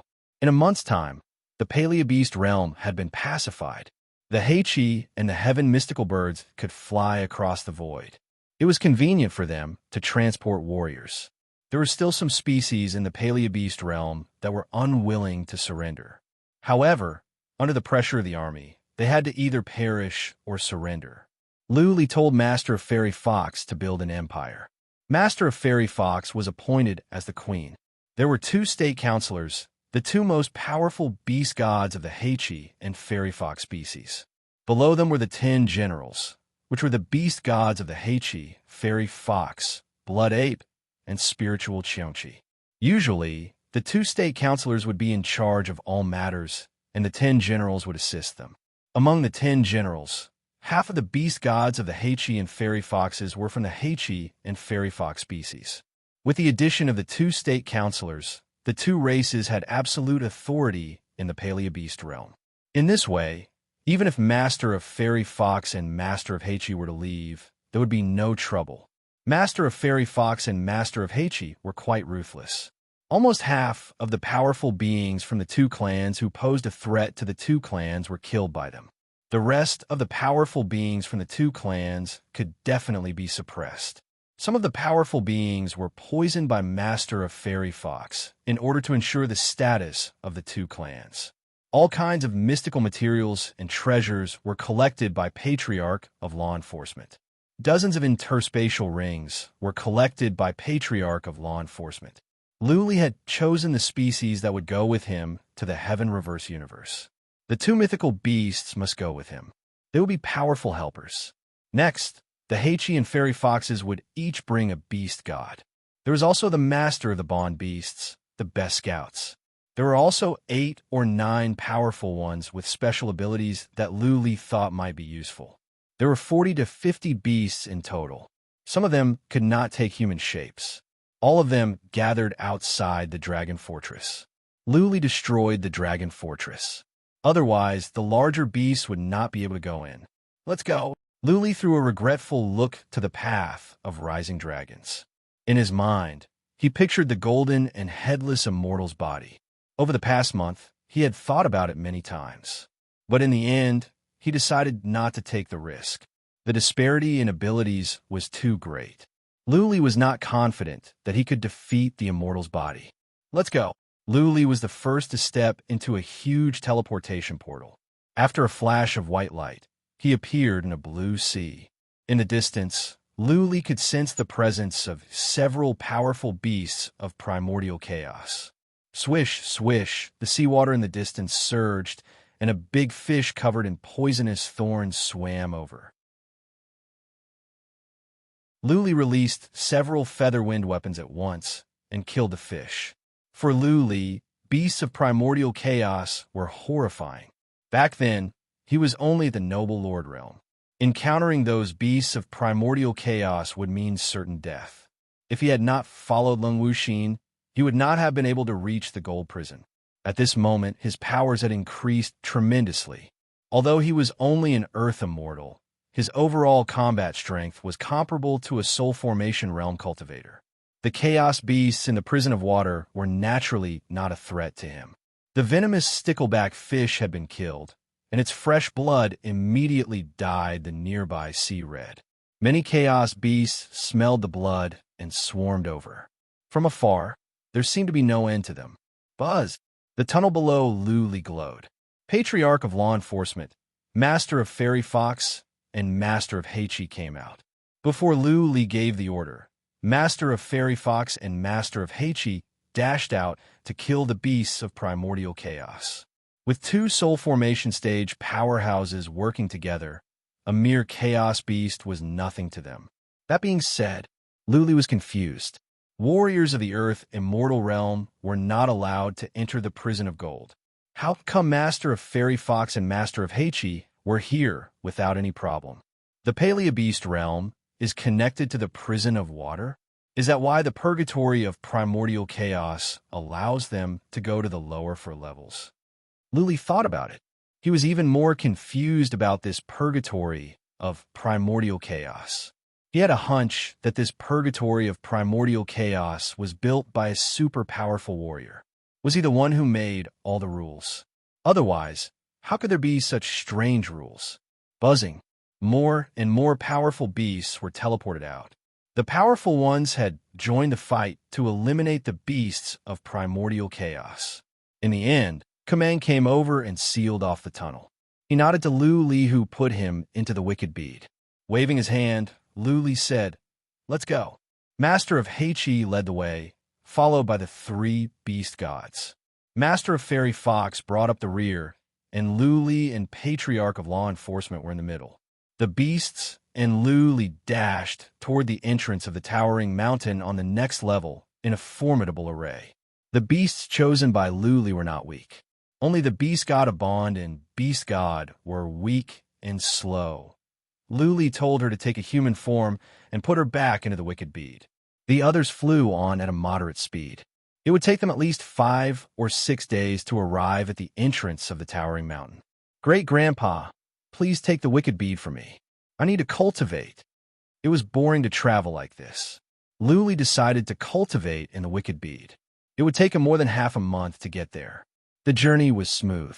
Master of Fairy Fox and Master of Heichi had killed many beasts of primordial chaos in the Prison of Water. Countless beasts of primordial chaos were slain in the past 5 or 6 days. At the entrance of the towering mountain, Lu Li came out and asked Master of Fairy Fox and the others to go in first. To Lu Li's delight, Master of Fairy Fox and the others went down to the prison of Earth easily. There were no restrictions for paleo beasts in the lower 4 levels of the purgatory of primordial chaos. Lu Li didn't have to worry about what would happen next. He had been cultivating in the wicked bead and left the rest to Patriarch of Law Enforcement. He was studying the 5th line diagram. He had been studying the Slayer's move for a long time, but to no avail. For the time being, he had given up. He had studied 4 components of the 5th line diagram. He had been progressing well. If everything went well, he should be able to study 2 more components by the time they arrived at the Inferno. Naturally, nothing would go wrong in the purgatory of primordial chaos. It took Patriarch of Law Enforcement more than 20 days to arrive at the Inferno with a group of beasts. Lu Li took Kamang out and undid the seal. There were 2 patriarchs of the Shadowland race and several powerful warriors of the Titan race and the Mammoth race guarding here. They were frightened to see a group of powerful beasts, but they were overjoyed to see Lu Li and the others here. It had been 3 years since Lu Li and Patriarch of Law Enforcement left. 3 years was not a long time. If it were the old warriors, 1 closed-door cultivation would be enough. That being said, Lu Li and Patriarch of Law Enforcement were different. They were the backbone of the human race, the pillars of support for many. Not many people were told that they had gone to the Paleo Beast realm. Therefore, not many people knew. They had not shown up for 3 years. Not only was the great land in turmoil, but there were also many rumors in the demon slaying hall. Now that the 2 had returned safely, all the rumors were dispelled. All the turbulence could be suppressed immediately. The families that were stirring up trouble would be punished as well. Lu Li was burning with anxiety. He flew to the base camp of the Inferno in the wicked bead alone. Patriarch of Law Enforcement and the beasts followed him. Before they arrived at the base camp, Ming Yu, Lu Feishue, and Bai Xiaoshuang had come to greet them. Lu Li came out.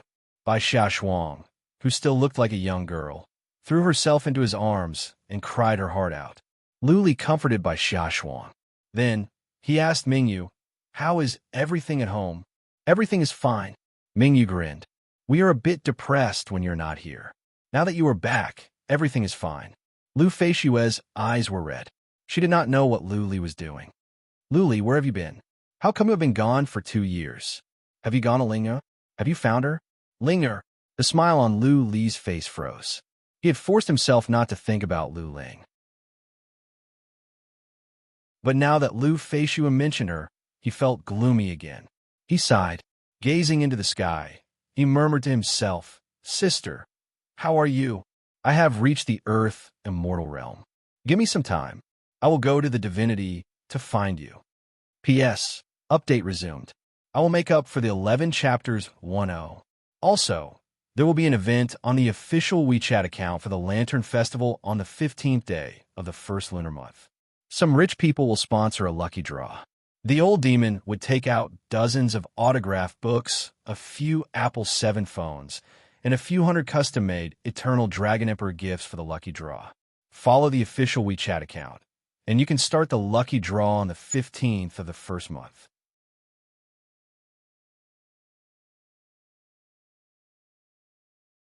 Chapter 993. It had been more than 2 years, but by Xiaoshuang's realm didn't change much. She had progressed from the initial stage of the Noble Lord realm to the middle stage. Clearly, she hadn't been cultivating seriously. He asked by Qiu Xue and Jiang Qiling and learned that they had made great progress. Jiang Qiling had reached the middle stage of the Earth Immortal realm, and by Qiu Xue's cultivation speed was even faster. She had reached the peak of the human sovereign realm. They had been in closed-door cultivation recently. Bai Qiu should be preparing to break through to the Earth Immortal realm. Lu Renhuang was not back yet, but his jade talisman of life was fine. What realm was he at? Had he reached the semi-god realm? The Featherland of the West and the Ocean Land of the East had been completely pacified. In the Divine Great Land, except for some sneaky actions, nothing serious happened. Almost all the disciples of the Lu, Jiang, Yi, and Kong clans had entered the Inferno, and their cultivation speed was very fast. What surprised Lu Li the most was that Bai Xiaoshuang mentioned that there were 3 people who were making rapid progress. One of them was Yi Luo, who had reached the Earth Immortal realm. His cultivation speed was impressive. The other one was Prajna. According to Bai Xiaoshuang, this beautiful nun was cultivating even faster than Jiang Qiling. In 2 years, she had reached the human sovereign realm. Middle stage human sovereign realm? Henya is only 12 or 13 years old, right? Lu Li was speechless. Prajna was a miraculous birth, and she was the apprentice of the old abbot. Naturally, her cultivation speed would not be slow.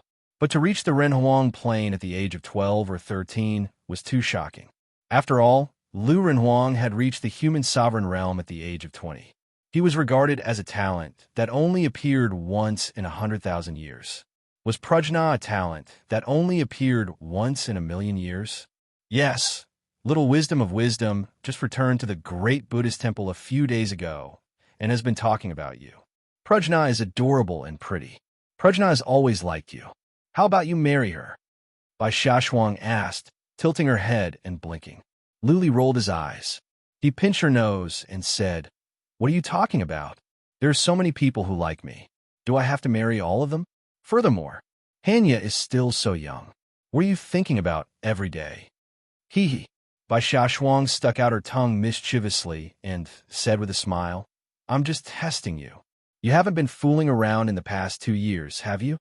It's a mess."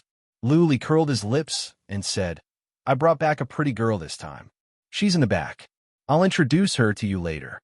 "You dare?" Bai Xiaoshuang raised her eyebrows. She pouted with her hands on her waist. But when she saw the faint smile on Lu Li's face, she could no longer pretend to be serious.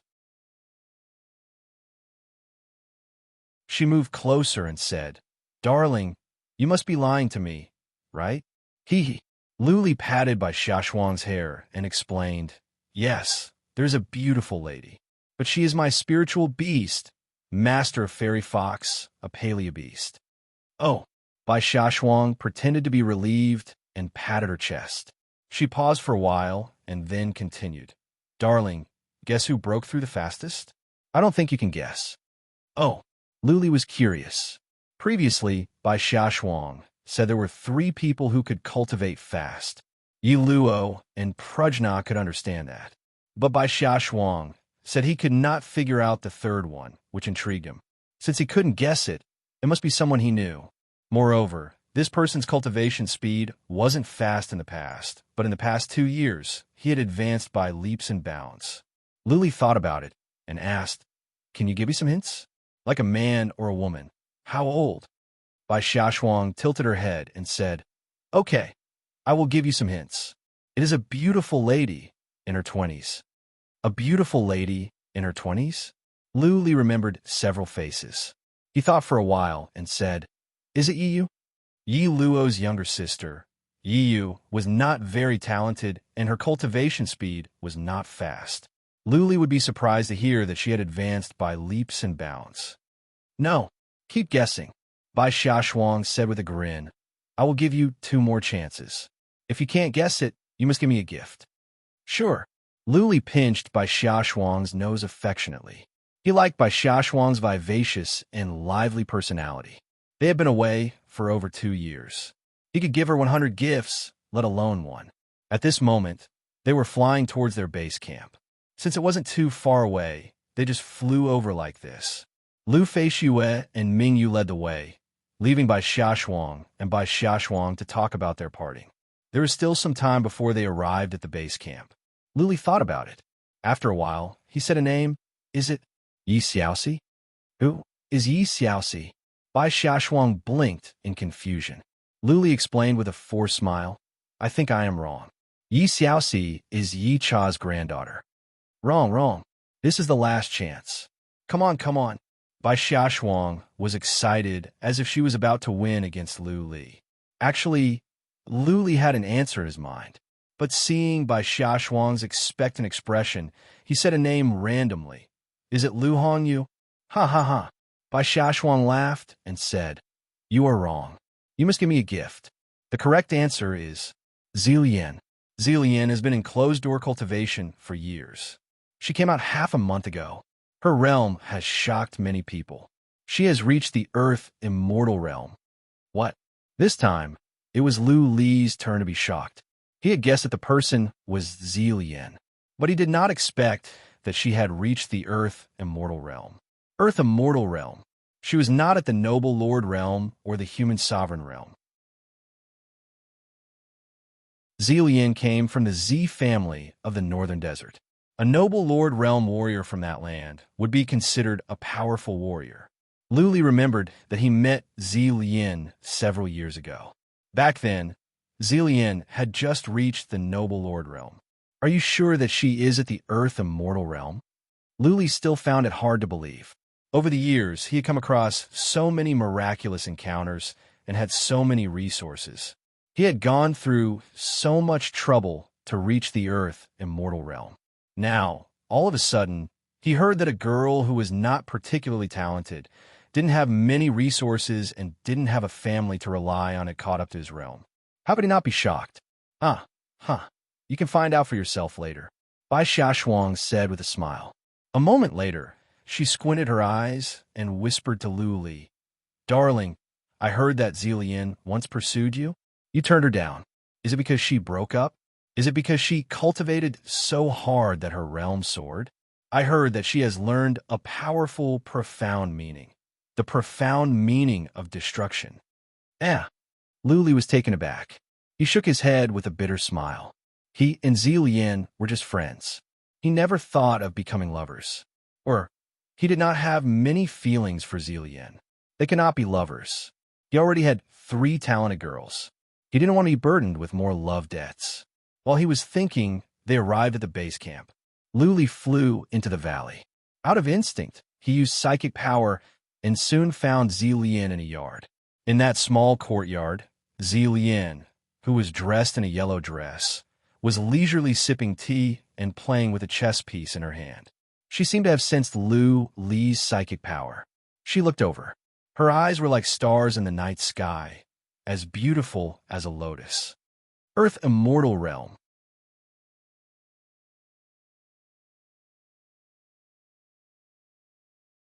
Chapter 994. Zilian did not come out to greet Lu Li. She didn't even stand up. She only nodded to Lu Li when she looked at him. Then, she continued to drink tea and play with the chess pieces. Maybe it was because of the improvement in her realm, but her temperament had changed. Luli took a few glances and then looked away, just as he told by Xiaoshuang. There were so many girls in love with him at the Great Land.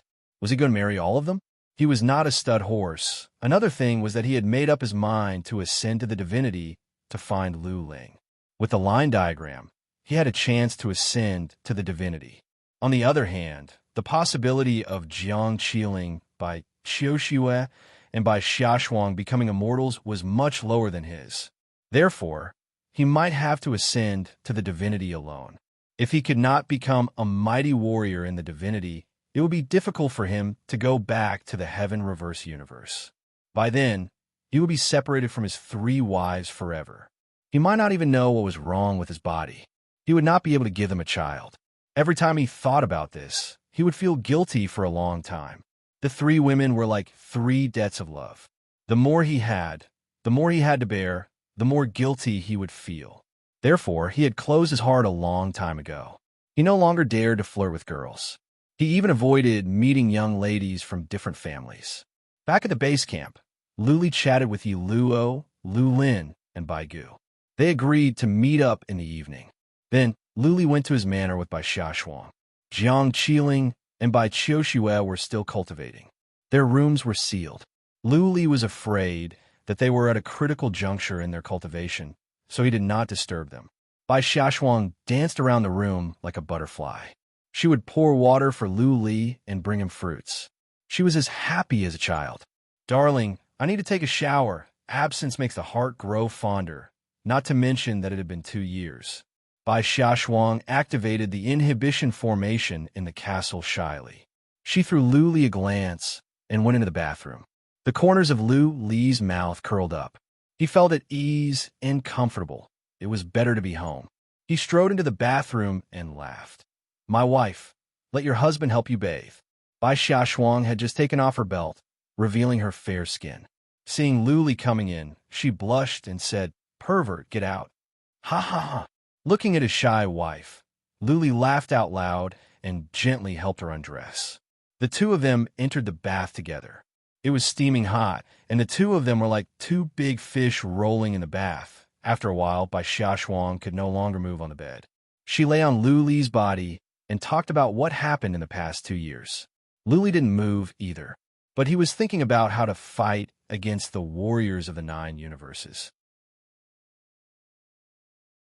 Nearly 3 years had passed, and the cultivators of the 9 realms were about to descend. Transfer. First, Lu Li made sure of one thing. He must relocate a large number of humans, all those related to him, to the prison of wood. The purgatory of primordial chaos had its own rules. Warriors of the 9 universes could not come down from the prison of gold. Theoretically speaking, warriors of the 9 universes could go to the inferno from the deserted world, but not from the inferno to the prison of wood. The inferno and the prison of wood were much larger than the heaven reverse universe. The inferno was too hot for the average people to live in, but the prison of wood was different. Everything in the inferno was full of life, and there were many fruits. It was a good place for people to live. Good. The prison of wood is a good base. Lu Li made up his mind. Only by protecting the rear could he have a better chance to fight against the warriors of the 9 universes. While Lu Li was thinking, he suddenly felt psychic power. Bai Xiaoshuang had fallen into a deep sleep and did not sense anything. Lu Li raised his eyebrows. He was familiar with the psychic power. It was Bai Qiushue's, and it was strong. Bai Qiushue must have made a breakthrough. Squeak, squeak. Not long afterward, the door was pushed open.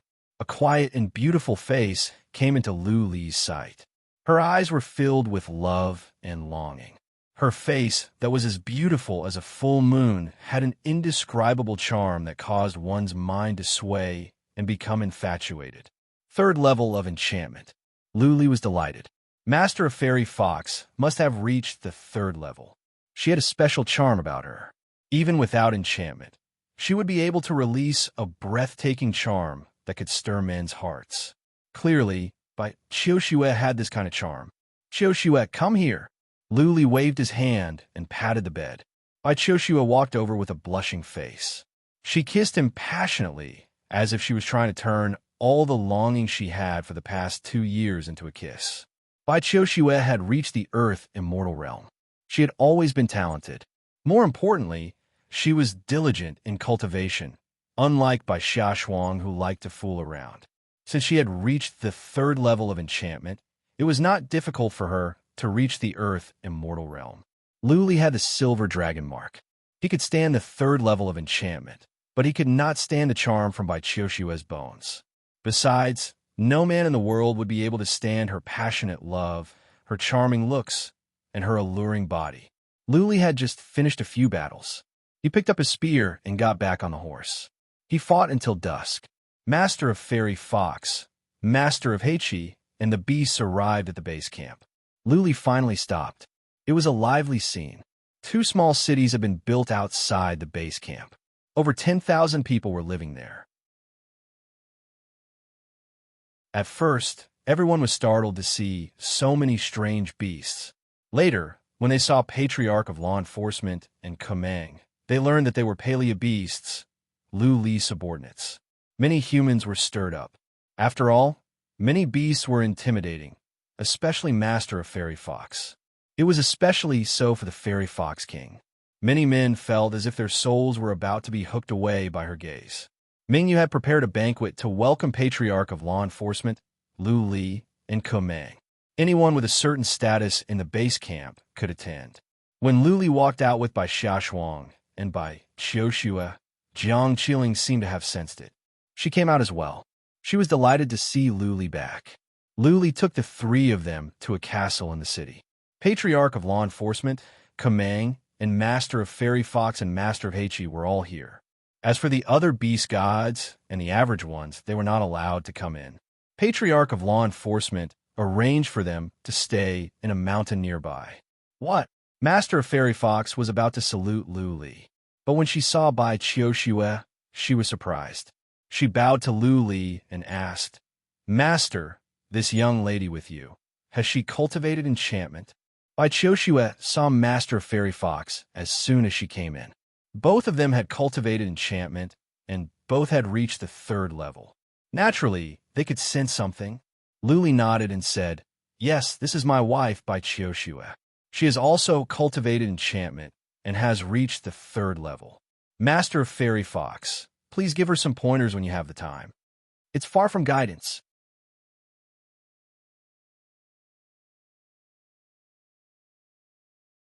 Chapter 995. The 5th level. Lu Li and Bai Qiuxue looked at each other in astonishment. The 3rd level of the enchantment could already confuse warriors of the semi-god realm. There's a 5th level? Who created it? Master of Fairy Fox noticed their confusion. She walked over and built a shield to cut off their voices. Then, she explained, the enchantment was created by a forefather of our race.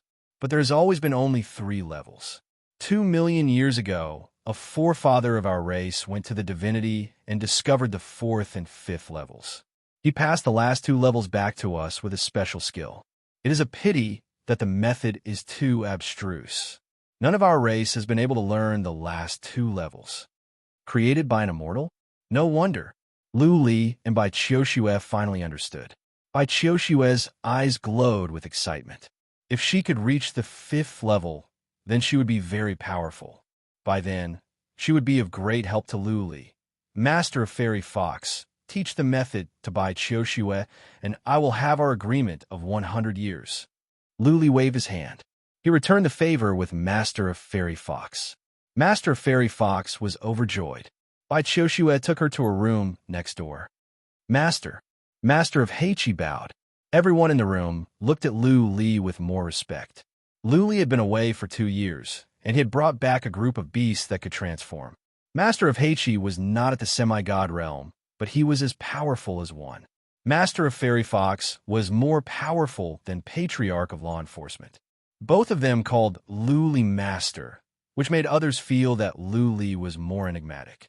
Yi Luo, Lu Hongyu, Bai Gu, and many other young disciples of the Lu family, Jiang family, and Yi family had come.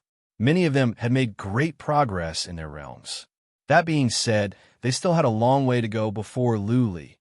Zilian came as well. But she sat in a corner quietly. She didn't come up to strike up a conversation with Luli. Luli didn't mind her either.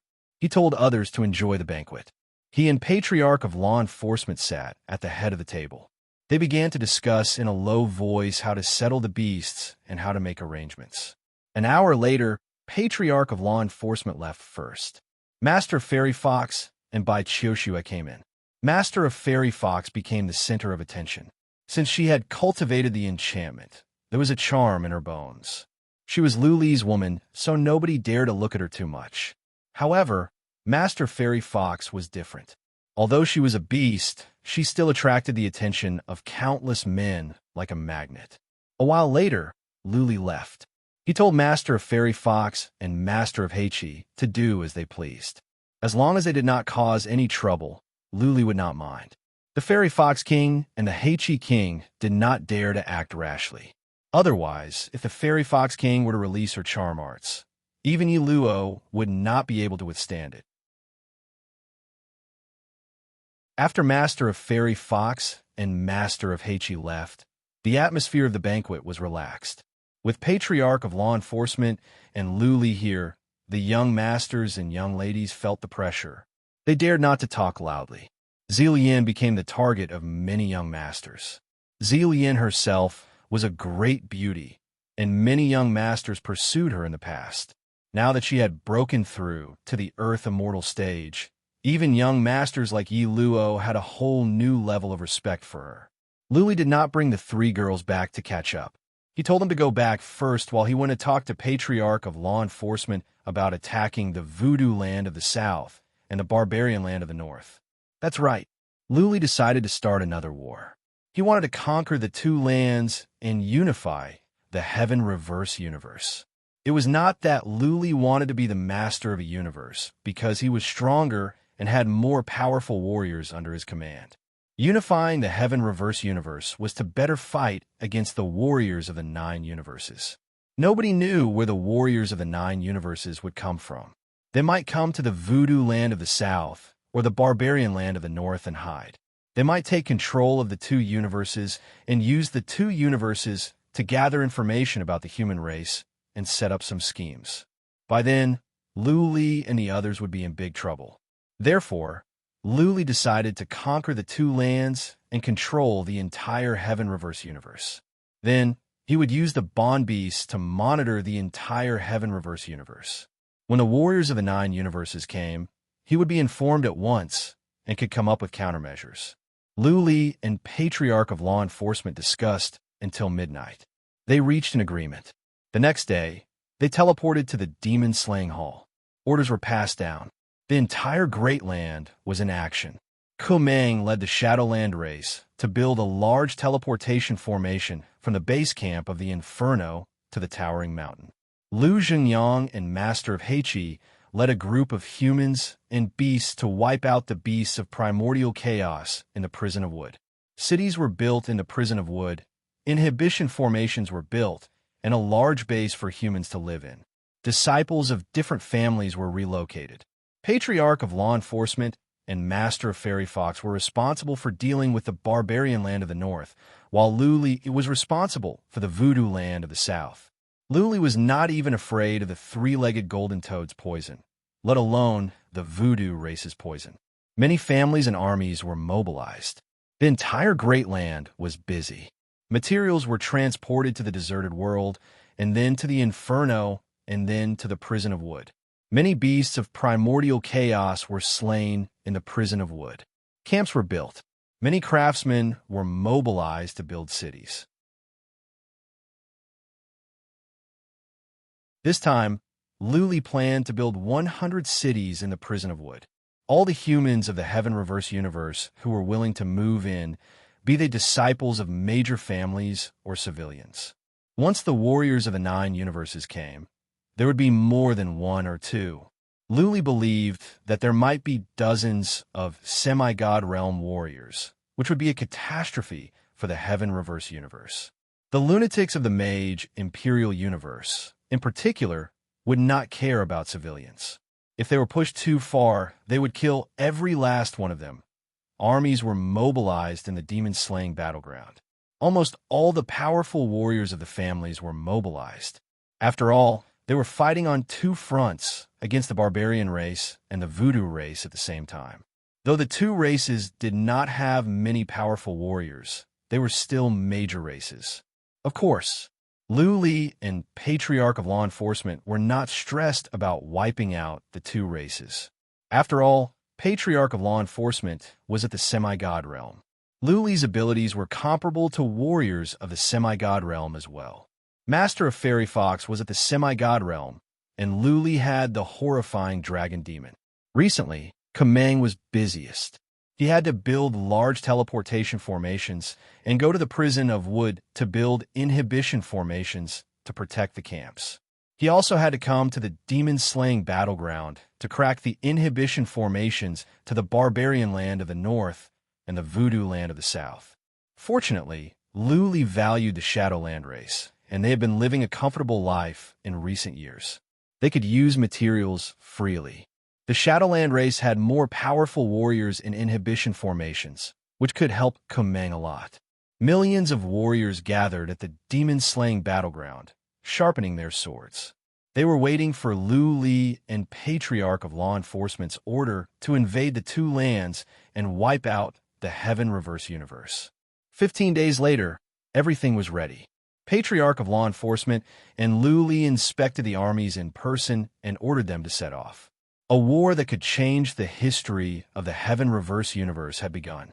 The warriors participating in this war were thrilled, especially those that were going to the voodoo land of the south with Luli. Though the voodoo race's poisons were strong, they had prepared many elixirs. Accompanying them were patriarchs and patriarchs of the Shinong race. More importantly, they were going with Luli.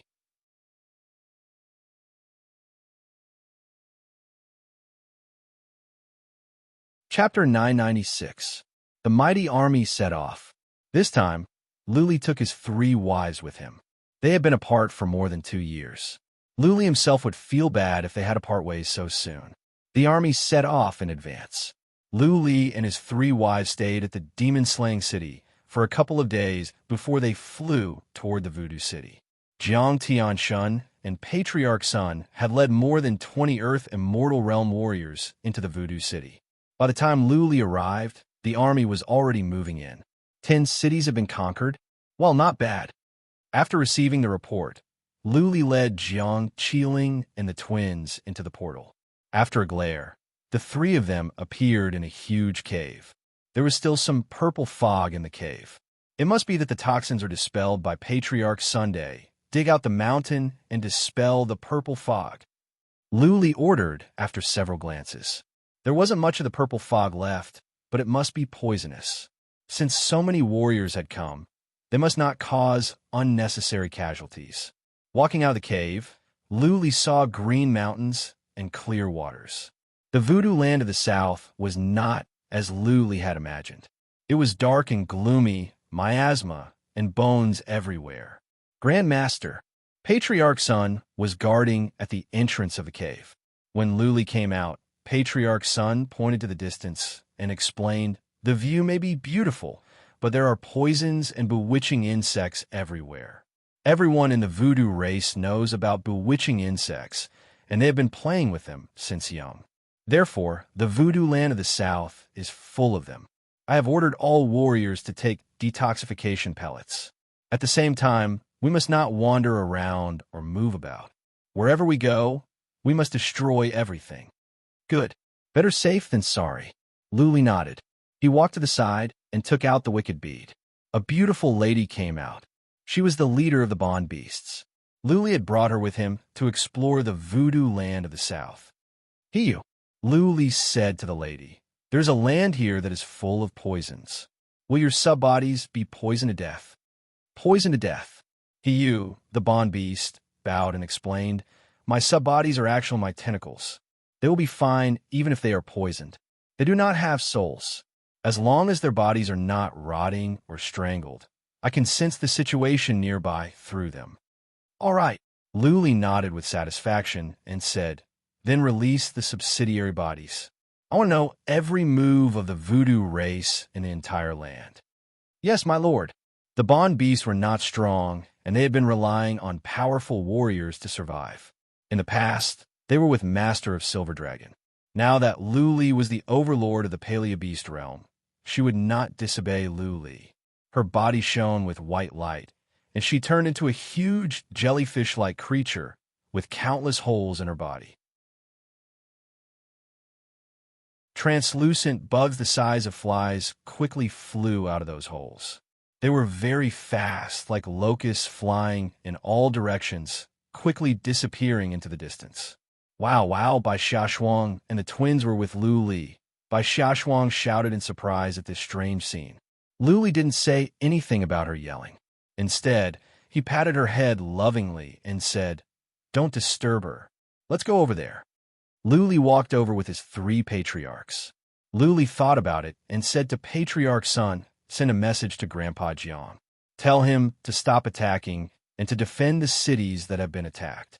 I will make a decision after I have a clear understanding of the situation at the voodoo land of the south." Jiang Tianxuan's cultivation was not going well lately. It was hard for him to make progress in his realm.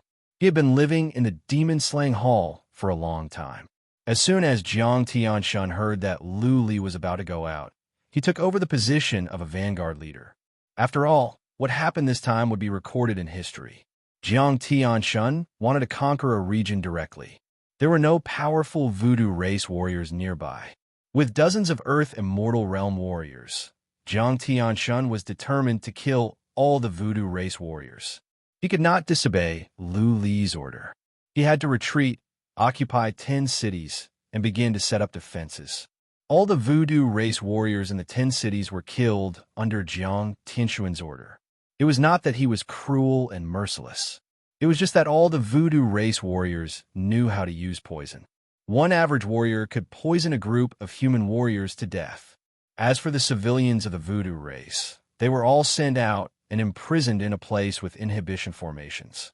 This time, 2 patriarchs of the Shadowland race came to set up inhibition formations to imprison captives. The Bond beasts were fast in releasing subsidiary bodies. He was the leader of this race, and she was the most powerful. In just one day, she had released 8 to 9 million subsidiary bodies, and they had an area with a radius of hundreds of millions of miles under surveillance. The poison of the voodoo race did not have much effect on the subsidiary bodies. Only tens of thousands of the 8 to 9 million subsidiary bodies were poisoned to death. Lu Li was not in a hurry to attack. He told the Bond beasts to release more subsidiary bodies to monitor a wider area. Know thyself and thy enemy, and you will never be defeated. 3 days later, he had released tens of millions of subsidiary bodies. Given he used abilities, she could have hundreds of millions of subsidiary bodies at will. It was not difficult for her to monitor the entire voodoo land of the south. Many pieces of information were sent back. The voodoo land of the south was in chaos after the human invasion. The voodoo race did not have many Earth Immortal Realm warriors. The voodoo race had always relied on poisons. However, without a high realm, they could not master powerful poisons. The voodoo race had learned that Lu Li had killed the Asmodean Lord and wiped out the Feather race. Therefore, many voodoo race warriors at the voodoo land of the south had lost all hope. Some small families of the voodoo race had even decided to surrender. Of course, none of the major families of the voodoo race had thought about surrendering. Once they did, the interests of the families could not be guaranteed. They might even suffer a bloodbath. After all, the human race was going to rule the land, and they were all unstable factors. The new master of voodoo race at the voodoo castle sent out an announcement. He ordered all the voodoo race warriors to gather and fight against the humans. Also, the master of voodoo race told the entire voodoo race he had used the altars to ask for help from the god of sorcerer. The god of sorcerer would release poison at the critical moment to help the voodoo race kill the invading enemies. The entire voodoo race was cheered up by the news. The god of sorcerer was an immortal worshipped by the voodoo race. He was a powerful being in the divinity. If the god of sorcerer really did release poison, even tens of millions of human warriors would be poisoned to death, not to mention the millions. God of sorcerer? Poison? Luli curled his lips. It was questionable whether the god of sorcerer existed or not. Even if he did, he could only send an avatar like the god of wings. To send poison from the god of sorcerer, to release a skill from the distant divinity, and then send some poison to the heaven-reverse universe across a long distance? Not even a mighty warrior in the divinity could do this, let alone an average immortal. Luli would not be afraid if it was just an avatar. The dragon demon had grown stronger after consuming the body of the master of Silver Dragon and then the three-legged golden toad. How powerful was the dragon demon now? Luli did not know. Fight to the death? That's even better. Luli settled down in a nearby city and waited for the master of voodoo race to mobilize the voodoo race army. By then, the war at the voodoo land of the south would come to an end. P.S. I am recovering. I am beginning to lay out the layout of the divinity. More than half of the settings have been written. It should be an interesting and exciting story. PS2. WeChat official account. There will be an event for the Lantern Festival on the 15th day of the first lunar month. Some rich people will sponsor a lucky draw. The old monster will take out dozens of signed books, iPhone 7, and many mugs of the Eternal Dragon Emperor for the lucky draw.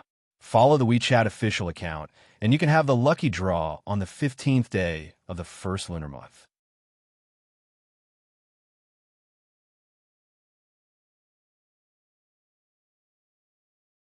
Chapter 997. 8 days had passed.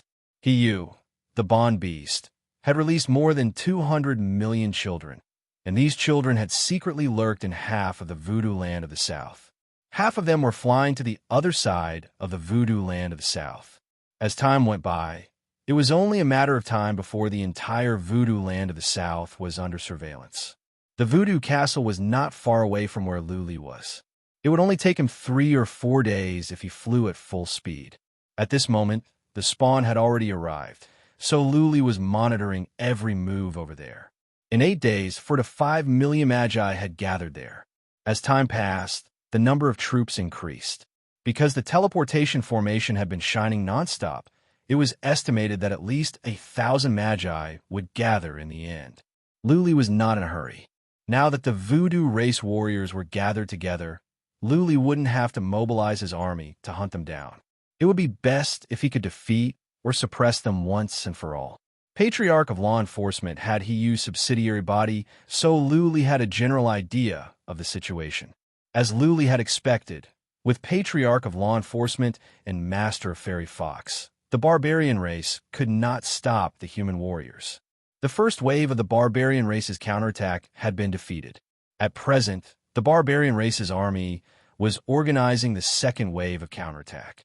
The experts of the barbarian race were also gathering. Luli took Jiang Qiling by Qiuxiue and by Xiaoshuang around. Of course, he didn't dare to fly down. Even though the view down there was beautiful, who knew if there was a horrifying undead insect hiding in the leaves, weeds, and water? Another 10 days passed, and the Sorcerer Tribe's army finally finished gathering. There were more than 14 million soldiers in the army. All the powerful warriors of the Sorcerer Tribe should have gathered. There were quite a number of Earth Immortals, about 60 to 70 in total, but there were no divine transformation realm experts. It was rare for several races to produce a semi-divinity realm expert in tens of thousands of years. The human race was really lucky to have a few of them break through in a row. There were 60 to 70 Earth Immortal Realm warriors. If they were average Earth Immortal Realm warriors, Luli wouldn't have been able to kill them all by himself. However, with the Feather Wind Castle, those Earth Immortal Realm warriors were slaughtered as if they were livestock. The Sorcerer Tribe's army began to move. They continuously teleported to the nearby cities. They did not teleport to the same city, but scattered. The Master of Voodoo race seemed to have guessed that Luli would not move. He was not afraid of a sneak attack from the human warriors. Jiang Tianshun sent someone over to ask if they should send an army to launch a few sneak attacks and kill some of the shaman soldiers while the shaman army was still stable. Luli ordered them to stay put, kill the voodoo race warriors, and destroy the teleportation formation. He still had to mobilize the army to attack the sorcerer god castle and chase after those sorcerer tribe soldiers who had escaped. That would be very troublesome. Wouldn't it be better to settle it once and for all in one battle? The army of more than 10 million was teleported to dozens of cities. That being said, the teleportation took 3 days and 3 nights. You could tell that all the powerful warriors of the voodoo race had come. Luli could put his mind at ease. After the teleportation, the army began to gather at a place called the Lu City of Voodoo, where the Grand Emperor of the Voodoo tribe lived. The city was built on a mountain range. The surrounding terrain was very strange. There were ravines, dense forests, and valleys everywhere. It was the most suitable place for the Magi army to hide. 30,000 miles to the north of the Lu City of Voodoo was a city called Yang City of Voodoo that Luli had occupied. Luli ordered all the armies to gather at the sun of Voodoo City. The two armies faced each other for a decisive battle. When the army arrived, Luli set off with his 3 wives and Hiyu. He did not send out subsidiary bodies. It was enough for her to send out hundreds of millions of subsidiary bodies. Many of them were flying to other areas of the voodoo land of the south. It would take some time for them to reach the southernmost area. So many. When Luli arrived at the sun of Voodoo City with a group of people, Xiaoshuang looked down from the sky. On the vast flatland, densely packed with warriors, there was no end in sight. It was a magnificent scene. Even from a distance, Xiaoshuang could feel the killing intent of a powerful army. Her blood was boiling. Welcome, Grandmaster. Long live the Grandmaster. The army of more than 3 million dropped to their knees when they saw Lu Li and the others. It was like the autumn wind blowing over a field of hay. Under the guidance of some patriarchs of the demon-slaying hall, the army of more than 3 million let out a roar that was as loud as a tsunami. Xiaoshuang and the others almost fell off. Lu Li had never taken the 3 wives with him before. When he went to the ocean land of the east, Jiang Qiling and Qiushue had been staying in the Wicked Bead. At this moment, looking at the millions of soldiers below, their hearts were pounding. Darling, you are amazing. Judging from the roar, the 3 wives could tell that the warriors respected and worshipped Lu Li from the bottom of their hearts. Xiaoshuang's face was glowing. Her beauty was beyond compare. She said with excitement. Qiushue and Jiang Qiling looked at each other. They stared at Lu Li's stalwart back, his snow-white hair, and his chiseled face. Both were infatuated with him. The path of cultivation was to change one's destiny. Emperor of Heaven Reverse was the only one who defied nature. What was the purpose of cultivation? To be above all and to stand at the peak, wasn't it? Lu Li was less than 30 years old, but he had already reached the peak of the human race. He was above all humans, and he was the well-deserved leader of the human race. And this man was their husband, the man they loved deeply. What did women want the most in their lives? Didn't they just want a man who loved them? If this man was the most outstanding man in the world, they would be the happiest people in the world. At this moment, Jiang Qiling, Xiaoshuang, and Xiaoshuang felt they were the luckiest women in the world. Given Lu Li's status and prestige, as long as he beckoned, more than half of the young females in the human race would throw themselves at him. Lu Li remained calm. His expressions didn't change much. A person's state of mind would change naturally when he reached a certain realm and status. For him, unifying the Heaven Reverse universe didn't give him much of a sense of achievement. What he wanted to do most was to kill the warriors of the 9 universes, reach the immortal realm, ascend to the immortal realm, and find Lu Ling. He stood on his bead of life. After a moment of silence, he waved his hand and said, "Listen up. Attack the Lu City of Voodoo, kill the master of Voodoo race, and take over the Voodoo land of the south. Long live, long live." From down below came another roar. Under the command of Jiang Tianshun and the others, the army flew up and headed toward the south in a formidable array. Since the ground was filled with poisonous creatures, Jiang Tianshun and the others had told the army to fly. The lowest realm warriors in the army were the Fate Wheel realm. All of them could fly, so it wouldn't be a hindrance. The Lu City of Voodoo was not far away. only 30,000 miles away. The army was not fast, but in 4 hours, they arrived at the mountain where the loose city of Voodoo was located. Luli could see from the distance that the mountain was covered in black smoke. Half of the sky was covered in black fog. Clearly, the Voodoo race had made preparations. They released the poisonous fog to stop the human army from advancing. Release Xian energy.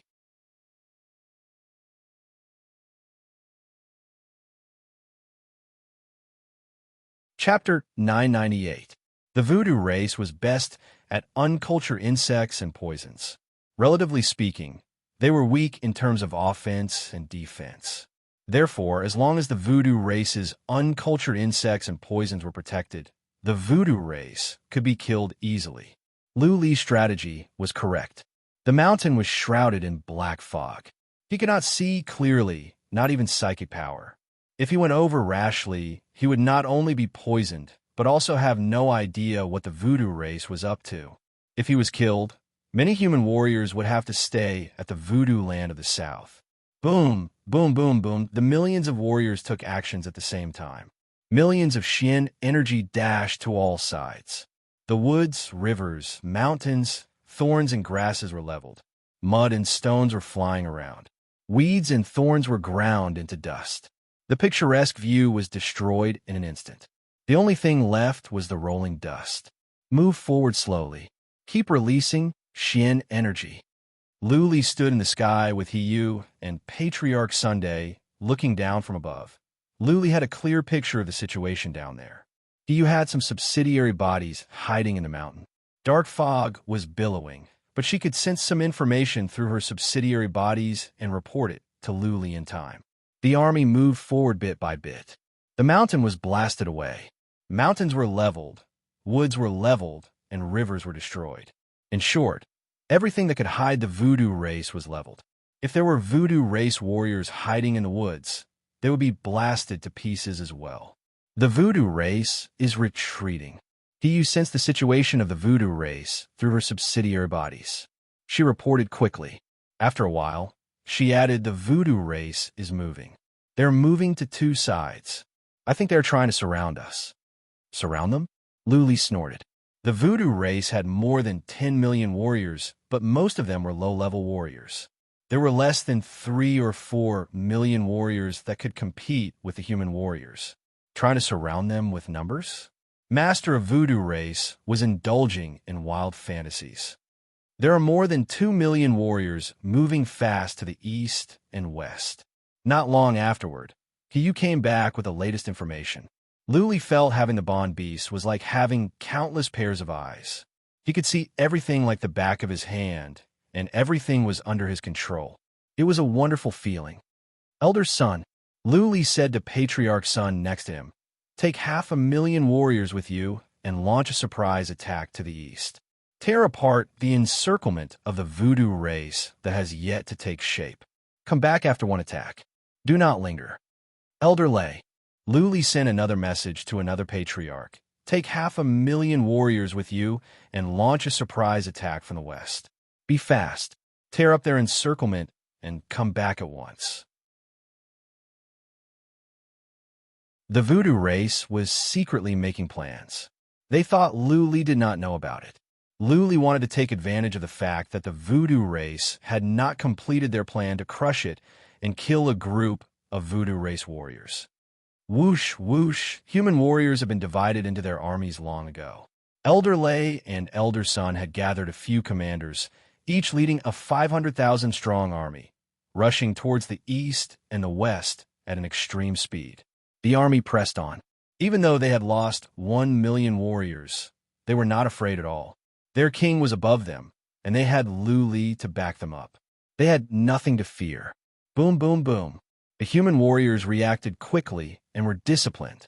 In a time for dozens of breaths, they had arrived at the encirclement of the Voodoo race. The encirclement had just been set up when the human warriors dashed over like ferocious tigers. Before the Voodoo race's defensive formation and toxic fog could be set up, the human warriors had begun to launch fierce attacks. The weak encirclement was torn apart at once. Woo-woo, from the Lu city of voodoo came a shrill bugle call. Following that, a large number of voodoo race warriors swarmed out. The voodoo race warriors that were running to the distance to set up the encirclement began to retreat. They were ready to attack the human warriors together. But Patriarch Lei and Patriarch Sun had received Lu Li's orders. They only made one move and killed more than 100,000 voodoo race warriors before they came back. The voodoo race's plan to attack the human warriors from both sides had failed. They did not have the master of voodoo race's orders, so they did not go after the human warriors. Woo-woo. From the Lu city of voodoo came the bugle call. The voodoo race warriors that went to set up the encirclement had to retreat. The voodoo race warriors had been seen through. The human warriors were quick to react. To go on with the encirclement would only send more voodoo race warriors to their deaths.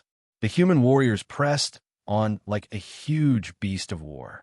Anyone that dared to stand in their way would be torn apart.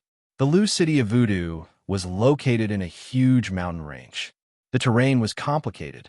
There were forests, caves, valleys, and hills everywhere, which could provide the best cover for the voodoo race warriors. The voodoo race warriors could not fight face to face. Previously, when the voodoo race warriors worked together with the other three alien races, they had been standing behind the barbarians.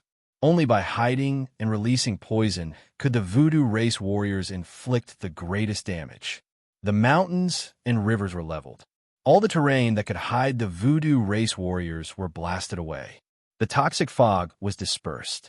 The human warriors were pressing on. The voodoo race warriors had to keep retreating. Over 100 powerful voodoo race warriors are flying out from the city. Right at that moment, he reported a new piece of information.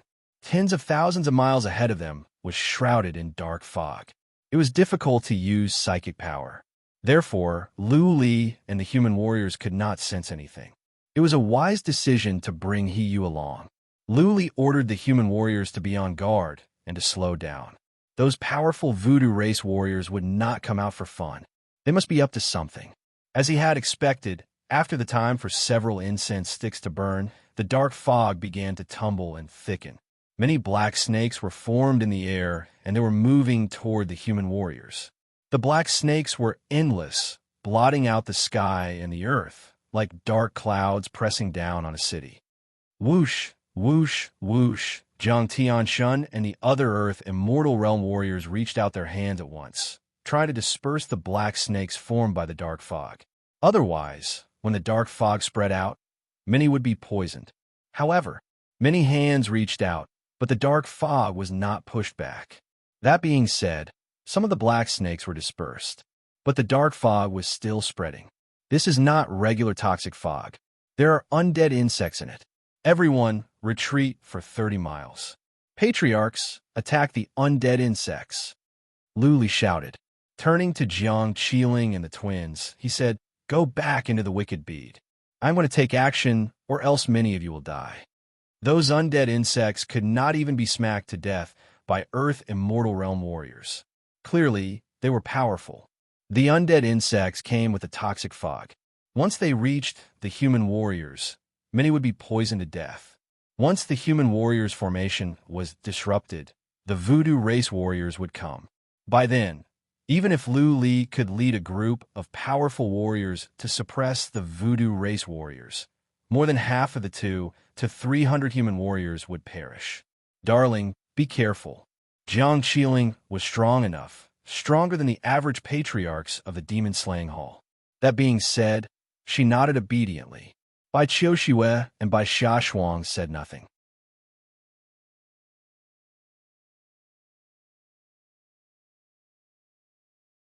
Chapter 999. As soon as Lu Li made a move, he could tell whether he had it or not. Those undead insects were strong, but Lu Li's feather wind weapons could penetrate the defense of Earth Immortal Realm warriors. How could those undead insects survive? Lu Li flew over and released thousands of feather wind weapons at once. The weapons released this time were not large in size. They were more like steel needles. The steel needles seemed to have eyes. They actively sought out the undead insects lurking in the black fog. As the feather wind weapons flew past, the undead insects exploded into a mist of blood. "Hall Master is mighty." The millions of warriors had retreated. They shouted in excitement when they saw how brave Luli was. Luli's feather wind weapons were shapeless, but there were some traces of them. It was mysterious and scary to look at them from afar. Many black snakes flew over from the Magi. They were densely packed with goo worms. There were hundreds of thousands of them. But with Luli's help, he was able to eliminate the undead insects quickly. Every feather wind weapon could mince hundreds of undead insects. Once the goo worms died, the poisonous fog could no longer be carried away. Jiang Tianshun and the others could casually send out a few hand seals to easily disperse the poisonous fog. In just half an instant's time, the black fog that was whistling over was completely dispersed, and the goo insects hidden inside were smashed to pieces.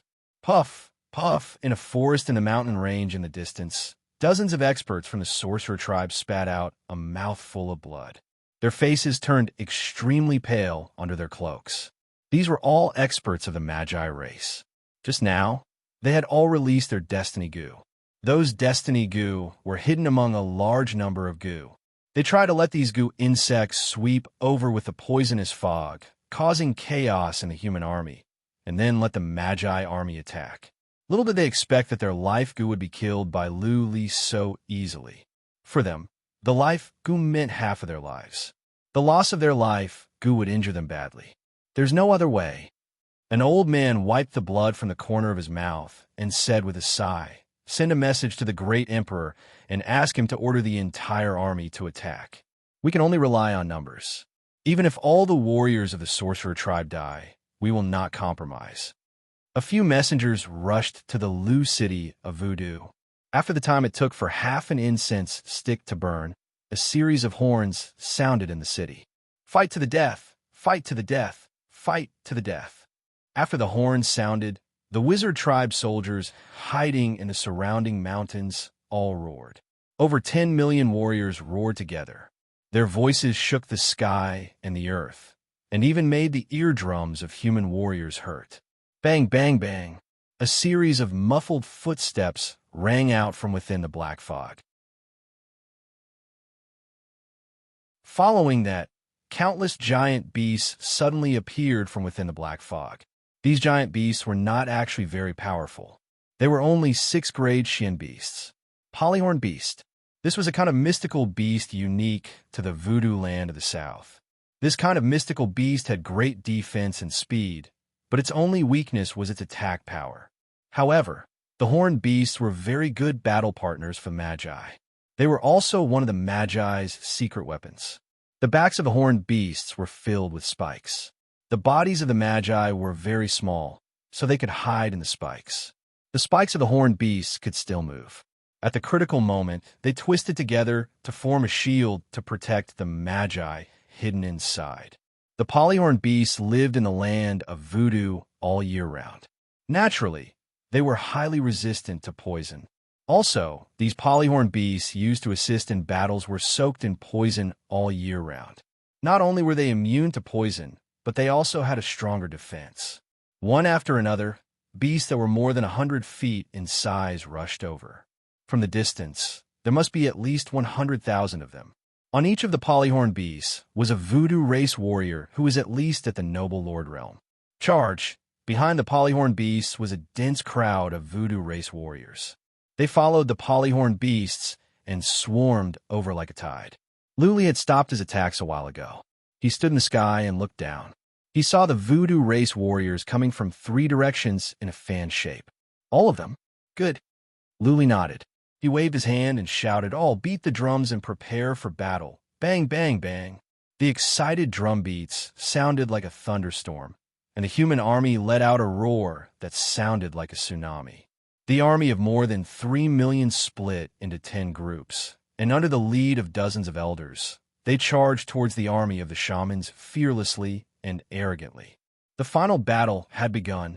Every human soldier was equipped with an antidote pill. At this moment, all the soldiers swallowed an ordinary antidote pill, drew out the weapons on their waists, and first released a round of profound energy attacks towards the front. Boom, boom, boom.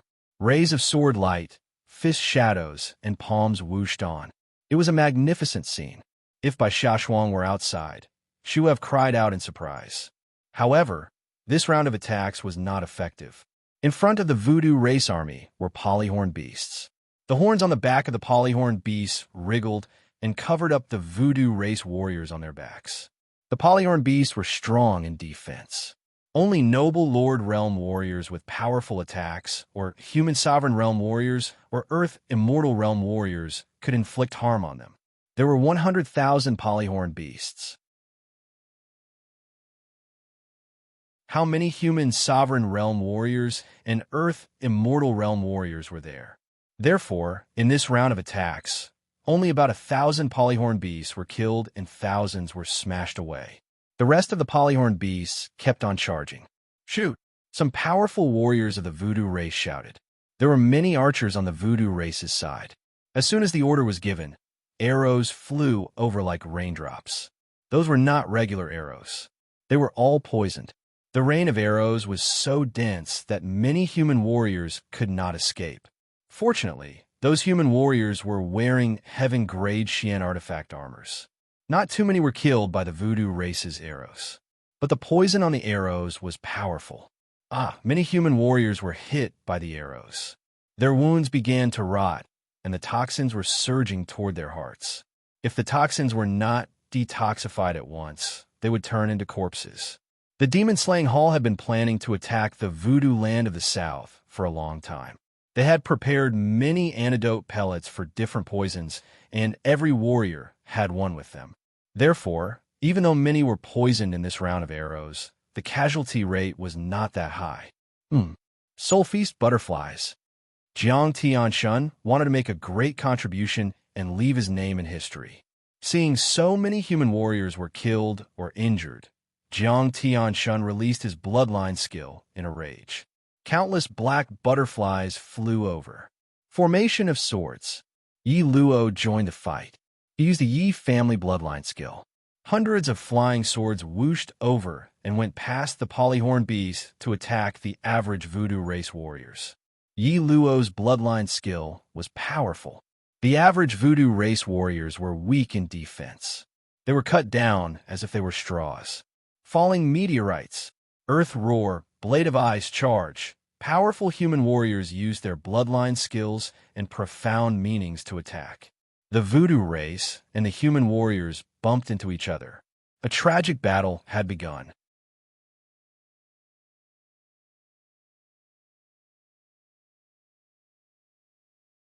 Chapter 1000. The battle was fierce. 3 million human warriors were fighting against more than 10 million voodoo race warriors. Even though the human warriors were more powerful than the voodoo race warriors, the voodoo race was outnumbered by several times. Also, the voodoo race's poisons were too potent, especially the powerful ones. Once poisoned, they would not even have the time to take the antidote. In merely an hour, the human side had lost at least 300,000 warriors. The voodoo race was even worse. The casualty rate must be over 2 million. Many of the 10 million voodoo race warriors were low-level warriors. They were slaughtered by the human side. All the powerful human warriors had taken action, except for Lu Li. Of course, Hiyu, the Bond Beast, was standing next to him. Lu Li didn't do anything because the master of voodoo race was not here, and there were 30 Earth Immortal Realm warriors in the Lu City of Voodoo. Hiyu had sent her subsidiary bodies into the Lu City of Voodoo and had been monitoring everything in the city. The master of voodoo race and the 30 Earth Immortal Realm warriors had been sitting in a castle. They showed no intention of coming out to help. After the time for 2 incense sticks to burn, Lu Li could not sit still any longer. He did not want to lose more than half of the human warriors just to conquer the voodoo land of the south. Hiyu, stay here. Keep gathering information and don't worry about anything else. The dragon armor appeared over Lu Li's body. He dashed toward the voodoo race army in a blur.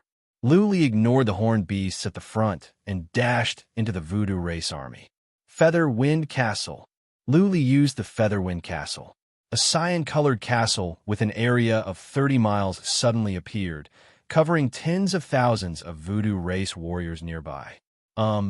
Many of the voodoo race warriors had never seen a feather wind castle before.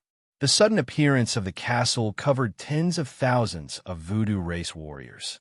What was more, psychic power could not see inside, which made the warriors nearby nervous. Boom, boom, boom. Many voodoo race warriors began to attack the feather wind castle, trying to smash it down to save the voodoo race warriors inside. However, many of them were too weak to break the feather wind castle.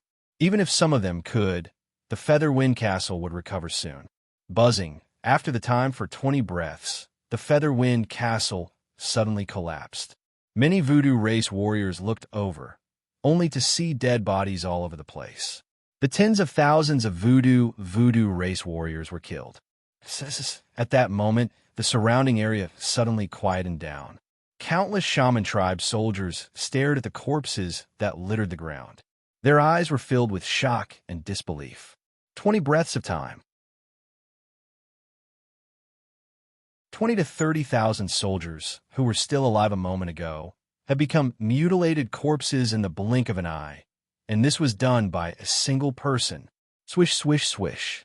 Countless pairs of eyes turned to look at the human youth standing on his natal jewel. They all knew this person. This was the ruler of the human race. He had killed their previous great emperor and the terrifying great demon god. Luli's hair was white, but he didn't look old at all. Instead, with the white dragon armor, he looked extraordinarily handsome. At this moment, he was standing leisurely on his heavenly jewel. His expression did not change in the slightest, as though he had just done something insignificant. The more he looked like this, the more terrified the sorcerer tribe warriors were. At this moment, in the eyes of the sorcerer tribe soldiers, this white-haired youth was not the king of the human race, but a demon from hell, the king of the underworld. Whoosh, Luli flew the wicked bead to the side. Soon, another cyan castle appeared, covering the tens of thousands of sorcerer tribe warriors. After the time for more than 20 breaths, the feather wind castle disappeared, leaving behind another pile of corpses. Whoosh, Luli flew on in a blur. Then, he built another feather wind castle to cover the tens of thousands of warriors. He released thousands of feather wind weapons and killed the tens of thousands of warriors in the castle. For him, those warriors were no different from cattle and sheep. As soon as the feather wind castle appeared, they would pass out. They could not fight back at all. If it were not for the fact that he had to force the master of the voodoo race to come out, he wouldn't even bother to do something as boring as slaughtering. Of course, he would not feel sorry for killing the voodoo race. Those who were not of the voodoo race must have different intentions. The feud between the voodoo race and the human race could not be resolved. Since they were enemies and they were warriors, Luli would not feel guilty no matter how many he killed. Another reason why he killed the average voodoo race warriors was to undermine the morale of the voodoo race and at the same time to boost the morale of the human race. When two armies were facing each other, morale was the most important factor. Without morale, an army that was 1/10 of the voodoo race's army could be defeated easily. Grandmaster, long live the Grandmaster. Charge. As soon as Luli made his move, the morale of the human warriors was boosted. Luli dashed into the voodoo race army alone, and every time he took action, he could kill tens of thousands of voodoo race warriors. Some powerful voodoo race warriors tried to stop Luli, but they were also enveloped by the feather wind castle. In the time for more than 20 breaths, they became mutilated corpses just like the average warriors. In the time for 3 incense sticks to burn. Luli dashed into the voodoo race army and slaughtered for the time for 3 incense sticks to burn. He built the feather wind castle 16 times, and every time, he could cover 20 to 30,000 warriors. In the time for 2 incense sticks to burn, Luli had killed more than 400,000 voodoo race warriors. Go and ask the emperor for help. Send a message to the emperor. We cannot stop him anymore. If he doesn't do something, the army will be routed. This human monarch is too ferocious. Lordly rushed in and was easily killed. Lordly is an earth immortal. The morale of the voodoo race army dropped to the freezing point. Several Earth Immortal Realm warriors of the Voodoo race had taken actions and used strong toxins on Lu Li. But Lu Li acted as if nothing had happened.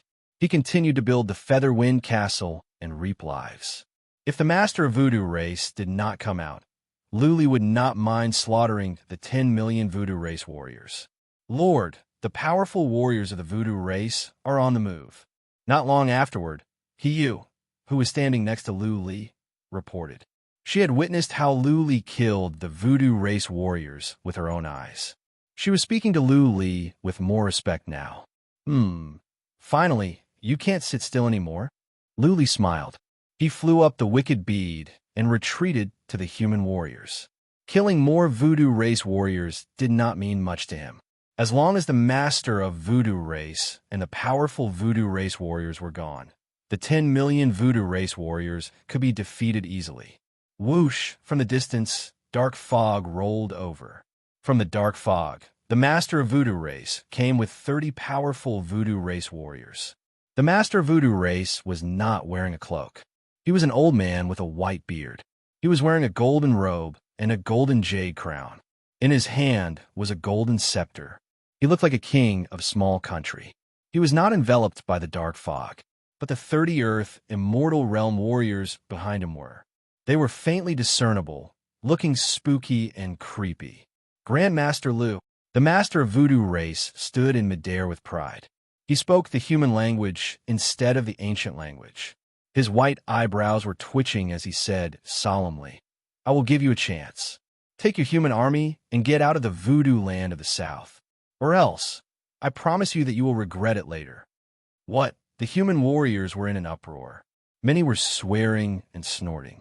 Many were sneering, wondering if the master of Voodoo race had lost his mind. The human race clearly had the upper hand. How could the master of Voodoo race be so arrogant? Was he mentally sound? What was more, Lu Li could even kill the Asmodean Lord. Lu Li had killed the previous master of Voodoo race. Who was the master of Voodoo race? All right, what happened next shocked the human warriors. All of a sudden, Lu Li ordered emotionlessly, retreat. All warriors, retreat now. P.S. Chapter 4, Debt Repayment. The official WeChat account held an event for the Lantern Festival on the 15th day of the first lunar month. Some rich people would sponsor a lucky draw. The evil one would take out dozens of autographed books, an iPhone 7, and many custom-made mugs of Eternal Dragon Emperor for the lucky draw. Follow the WeChat account, and you can have a lucky draw on the 15th day of the first lunar month. The pictures of the mugs were posted. They were beautiful. Open WeChat and search for the account Knight of the Evil One or Yaoya588.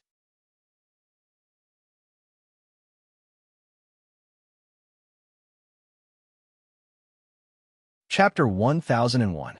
Many did not understand Lu Li's order. Even Jiang Tianshun looked at him in confusion. Lu Li threw him a cold glance. Finally, Jiang Tianshun came to his senses and yelled, Retreat!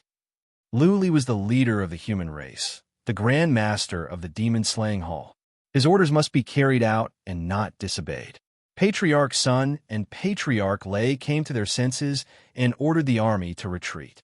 Discipline was the most important thing in the human race. Since the order to retreat had been given, all warriors flew up at once and left as fast as they could. The injured soldiers were taken away, but the corpses were left behind. Lu Li, where are we going? Jiang Tianshun and the Earth Immortal Realm warriors have been keeping an eye on the Voodoo race. Making sure that the Voodoo race was not going after them, Jiang Tianshun flew up with the Earth Immortal Realm warriors. Lu Li answered, Retreat to the demon-slaying battleground. You guard the entrance. Buzzing. Lu Li took out the wicked bead and sent Jiang Qiling and the twins out. Then he said to Jiang Tianshun and the others, Bring them back as well. Send them directly to the demon-slaying city. Darling? Bai Qiushua asked with a frown. Jiang Qiling and Bai Xiaoshuang looked at Lu Li solemnly, but said nothing. I will explain to you later. Lu Li waved his hand and said with determination, Do as I say now. All right. Jiang Tianshun took Jiang Qiling's hand and the other patriarchs flew away with Bai Qiuxue and Bai Xiaoshuang. Lu Li turned to He, who was next to him. She looked awful. After Jiang Tianshun and the others left, He said in a low voice, "The toxic smoke is spreading over. My subsidiary bodies are dying. Is it really poison from the divinity?" Lu Li's eyebrows were knitted together. He did not order the human race to retreat because he was out of his mind. It was something had happened. He used subsidiary bodies, sensed that a statue in an altar in the Lu city of voodoo was glowing. Then, a plume of pink smoke came out from the statue. The smoke spread out quickly. In such a short time, it had covered an area with a radius of 3,000 miles. He used subsidiary bodies were all dead. Wherever the pink smoke reached, the subsidiary bodies would die instantly. Therefore, Lu Li ordered the army to retreat. After all, they could come back at any time. If this poison fog was really divine poison, then the 2 million soldiers would die. Lu Li himself did not leave. This was because his physical body was very strong. After absorbing the divine dragon elixir last time, it had a qualitative leap. The three-legged golden toad's poison could not cause any harm to him. What was more, even if it was poison, he had the wicked bead, a relic. Could this poisonous fog break the relic? Palace Master Lu, the great emperor of the sorcerer tribe, said coldly, "Your army has already retreated. Why don't you leave?"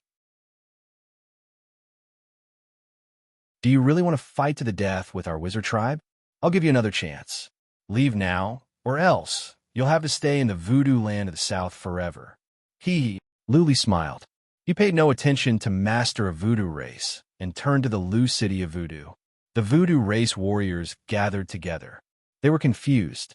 Why would Lu Li tell the human warriors to retreat when they clearly had the upper hand? Why didn't he leave? What's that? Soon, some of the voodoo race warriors shouted in surprise. Many turned to the Lu city of voodoo in astonishment. In the distance, a streak of red appeared. Then, the red streak turned into red clouds. Soon, the entire sky turned pink. The pink fog was moving fast, even faster than the average Earth immortal realm warriors. In the blink of an eye, it had arrived and enveloped all the voodoo race warriors. What? Many voodoo race warriors breathed in the pink fog. They were not poisoned. Instead, they were overjoyed. A powerful voodoo race warrior suddenly dropped to his knees, raised his hands, and murmured, "The great god of sorcerer has shown himself. He has not forgotten us. He has shown himself. This is original voodoo poison. It is poison from the divinity." Plop, plop. Many voodoo race warriors dropped to their knees. They breathed in the pink fog as if it was some unique elixir that could help them improve their abilities. Is it really poison from the divinity? Lu Li frowned. He decided not to take the risk. He dashed into the wicked bead with He and let the wicked bead float in the air. Swish, swish. The voodoo poison drifted over, enveloped the area where the wicked bead was, and spread into the distance. The poisonous fog seemed to be endless. It could cover the entire voodoo land of the south. Lu Li, master of voodoo race, raised his truncheon and shouted, "The great god of sorcerer has shown himself. He has sent poison from the divinity. If you don't leave now, you will stay here forever. Leave now, and we will mind our own business. How about that?" Buzzing, the wicked bead glowed. The poisonous fog was attacking the wicked bead. The strength of the attack was comparable to the continuous attacks of a warrior at the peak of the Earth immortal realm. After a while, Lu Li was relieved to find that the energy in the wicked bead was not being consumed quickly. Still, he paid no attention to Master of Voodoo race. He was thinking about the ferocity of the poisonous fog. Was it really poison from the divinity? Could it be? In the distant divinity, the god of sorcerer heard the prayers of the voodoo race and used a great skill to release poison from the divinity to help the voodoo race survive. Is the god of sorcerer a super mighty warrior in the divinity? How else could he be so powerful? To return to the Heaven Reverse universe, Emperor Hung paid with his life. Emperor of Heaven Reverse was born in the Heaven Reverse universe. It was said that he became a mighty warrior in the divinity. However, He never came back after so many years. It was said that, given Emperor of Heaven Reverse's abilities, it would be difficult for him to return to the Heaven Reverse universe. The thing was, if the god of sorcerer was a super warrior in the divinity, why would such a being help the voodoo race? Given Lu Li's current status, if the Lu family of the Thousand Island Lake wanted his help, they could send someone to beg him. Even if Lu Li wanted to help the Lu family, he would order his subordinates to do it. How would he do it himself? After much thought, Lu Li decided to go to the Lu city of voodoo. He had encountered immortals before. He once fought against an avatar of the god of wings. The energy in the wicked bead had recovered over the years.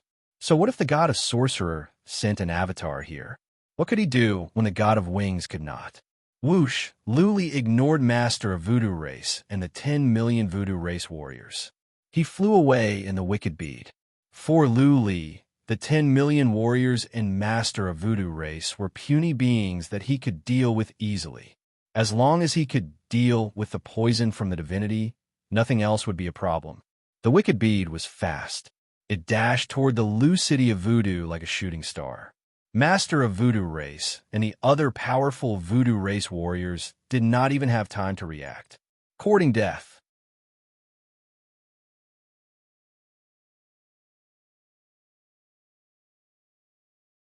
Chapter 1002. The wicked bead was fast.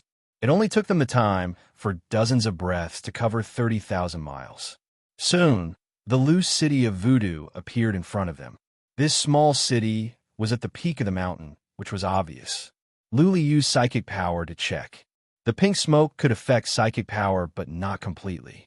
Lu Li noticed an altar at the north of the city with psychic power. On the altar stood a huge statue. The statue was of an old man shrouded in a black cloak. There was a golden tattoo of a golden scorpion between the old man's eyebrows. At this moment, the statue was shining brightly, and a thick pink smoke was coming out of the statue, spreading in all directions. Everything looked just like the Valley of Feather and the Mountain of Wings. The sorcerer god had shown himself and sent down a divine poison to protect the people of the sorcerer tribe and attack all enemies. Something's not right. Lu Li noticed a problem, a big one. Even though the statue was glowing, it didn't have any power. Might was the symbol of an immortal.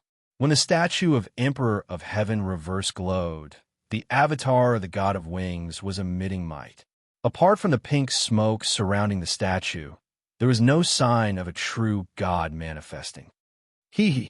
After a while, Lu Li sneered. He was sure that Master of Voodoo Race was behind all of this. The sorcerer god did not show himself. This divine poison was fake and was used to scare him.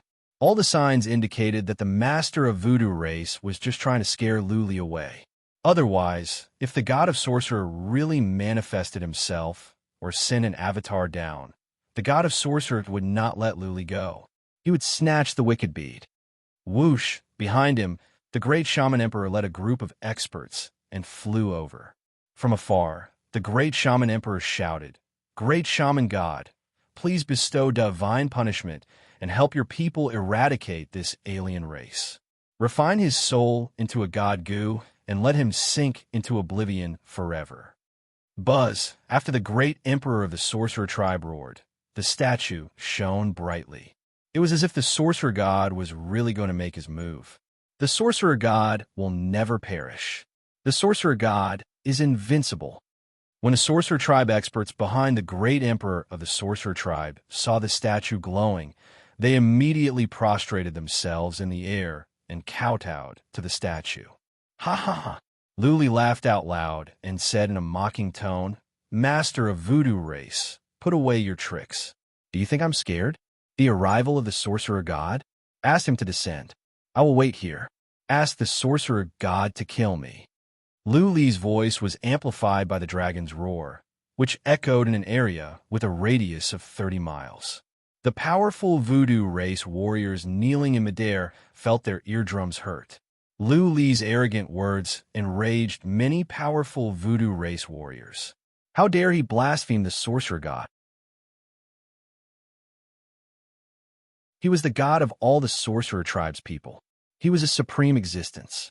Anyone who dared to provoke and blaspheme the sorcerer god was more hateful than killing their parents. Master of Voodoo Race panicked. Then he shouted, "Luli, how dare you?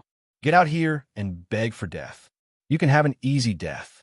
Or else, I will make you wish you were dead."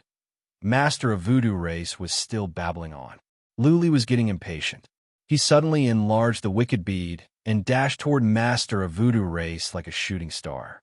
Master of Voodoo Race was at the peak of the Earth Immortal realm. His reaction was fast.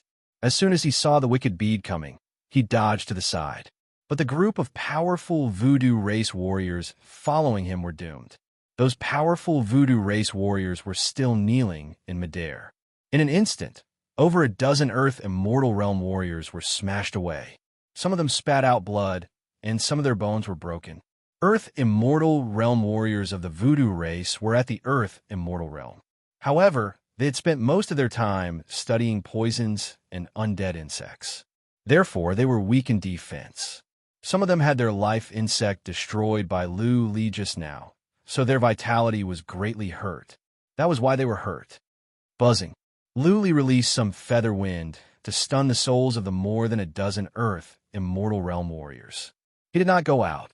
Instead, he stepped back in a wicked bead and then smashed at them again. Bang! The souls of the more than a dozen Earth Immortal realm warriors were stunned. They could not react in time. This time, several of their heads were smashed and they died in an instant. Buzzing, Luli kept on releasing featherwind. Then, he flew the wicked bead up and smashed down. The remaining Earth Immortal realm warriors were smashed into the ground. Boom! The entire city trembled. Dozens of castles were smashed into ruins. The Earth Immortal realm warriors were smashed into the ground. More Earth Immortal realm warriors were smashed to death. Some of them were strong enough to survive, but they were badly injured. Whoosh! Since Luli had begun his killing spree, he would not stop halfway. He flew the wicked bead up and smashed down again. Attack! Master of Voodoo Race was enraged to see Luli killing the powerful Voodoo Race warriors in such a brazen manner. He flew over and shot out a cyan-color ray of light at the wicked bead. Stop! The other powerful Voodoo Race warriors came to their senses. They shot at the wicked bead and used all kinds of profound meanings. However, their strongest attack was poison. Inside the wicked bead, Luli's poison was useless. Their profound meanings were not strong enough to inflict serious damage on the wicked bead. Of course, even if their attacks were several times stronger, they could not inflict serious damage on the wicked bead. Comparatively speaking, the pink fog could consume the energy of the wicked bead at a faster rate. Boom! Once again, Luli smashed down. The several Earth Immortal realm warriors could not stand it any longer. They were crushed into pieces. It was a ghastly sight. Take it easy. It is your turn now, Luli said. Then, the wicked bead dashed toward where the Earth Immortal realm warriors were most concentrated. Another 9 Earth Immortal realm warriors were smashed away. Featherwind came. Those Earth Immortal realm warriors were like livestock waiting to be slaughtered. They were smashed away by Luli easily. Needless to say, the wicked bead smashed the 9 Earth Immortal realm warriors into the ground. The feather wind was still there. Then, the wicked bead flew up and smashed down. Boom, boom, boom. Master of Voodoo Race and the other powerful Voodoo Race warriors attacked the wicked bead with all their might. However, they could not even move the wicked bead one bit, let alone crack it. This relic is too strong. Master, God of Sorcerer, why haven't they done anything yet? Yes, Master, ask God of Sorcerer for help, or we will all be killed by Luli. The powerful Voodoo Race warriors were losing patience. While they were attacking the wicked bead, they sent messages to Master of Voodoo Race in a hurry. Master of Voodoo Race was troubled. He was just bluffing. The God of Sorcerer did not show up. Master of Voodoo Race had prayed many times, but the God of Sorcerer did not respond. Relic? Master of Voodoo Race looked at the wicked bead. He suddenly flew to the statue, knelt down, and raised a truncheon high. The scepter quickly lit up and emitted a golden light. The light turned into a beam of light that shot into the statue of the sorcerer god. The sorcerer god, the great, murmured with a pious expression. Great sorcerer god, the alien race is carrying a powerful divine weapon and is slaughtering your people. Please send down divine punishment to protect your people and help them through this disaster. We will... Buzzing. Before Master Voodoo Race could finish his words, the statue glowed again. Following that, a surge of energy spread out to an area with a radius of 300 miles. Well, Divine Might, that you're tuning in to the Warrior Lore YouTube channel. Don't forget to subscribe and join us on this journey to catch the most captivating stories.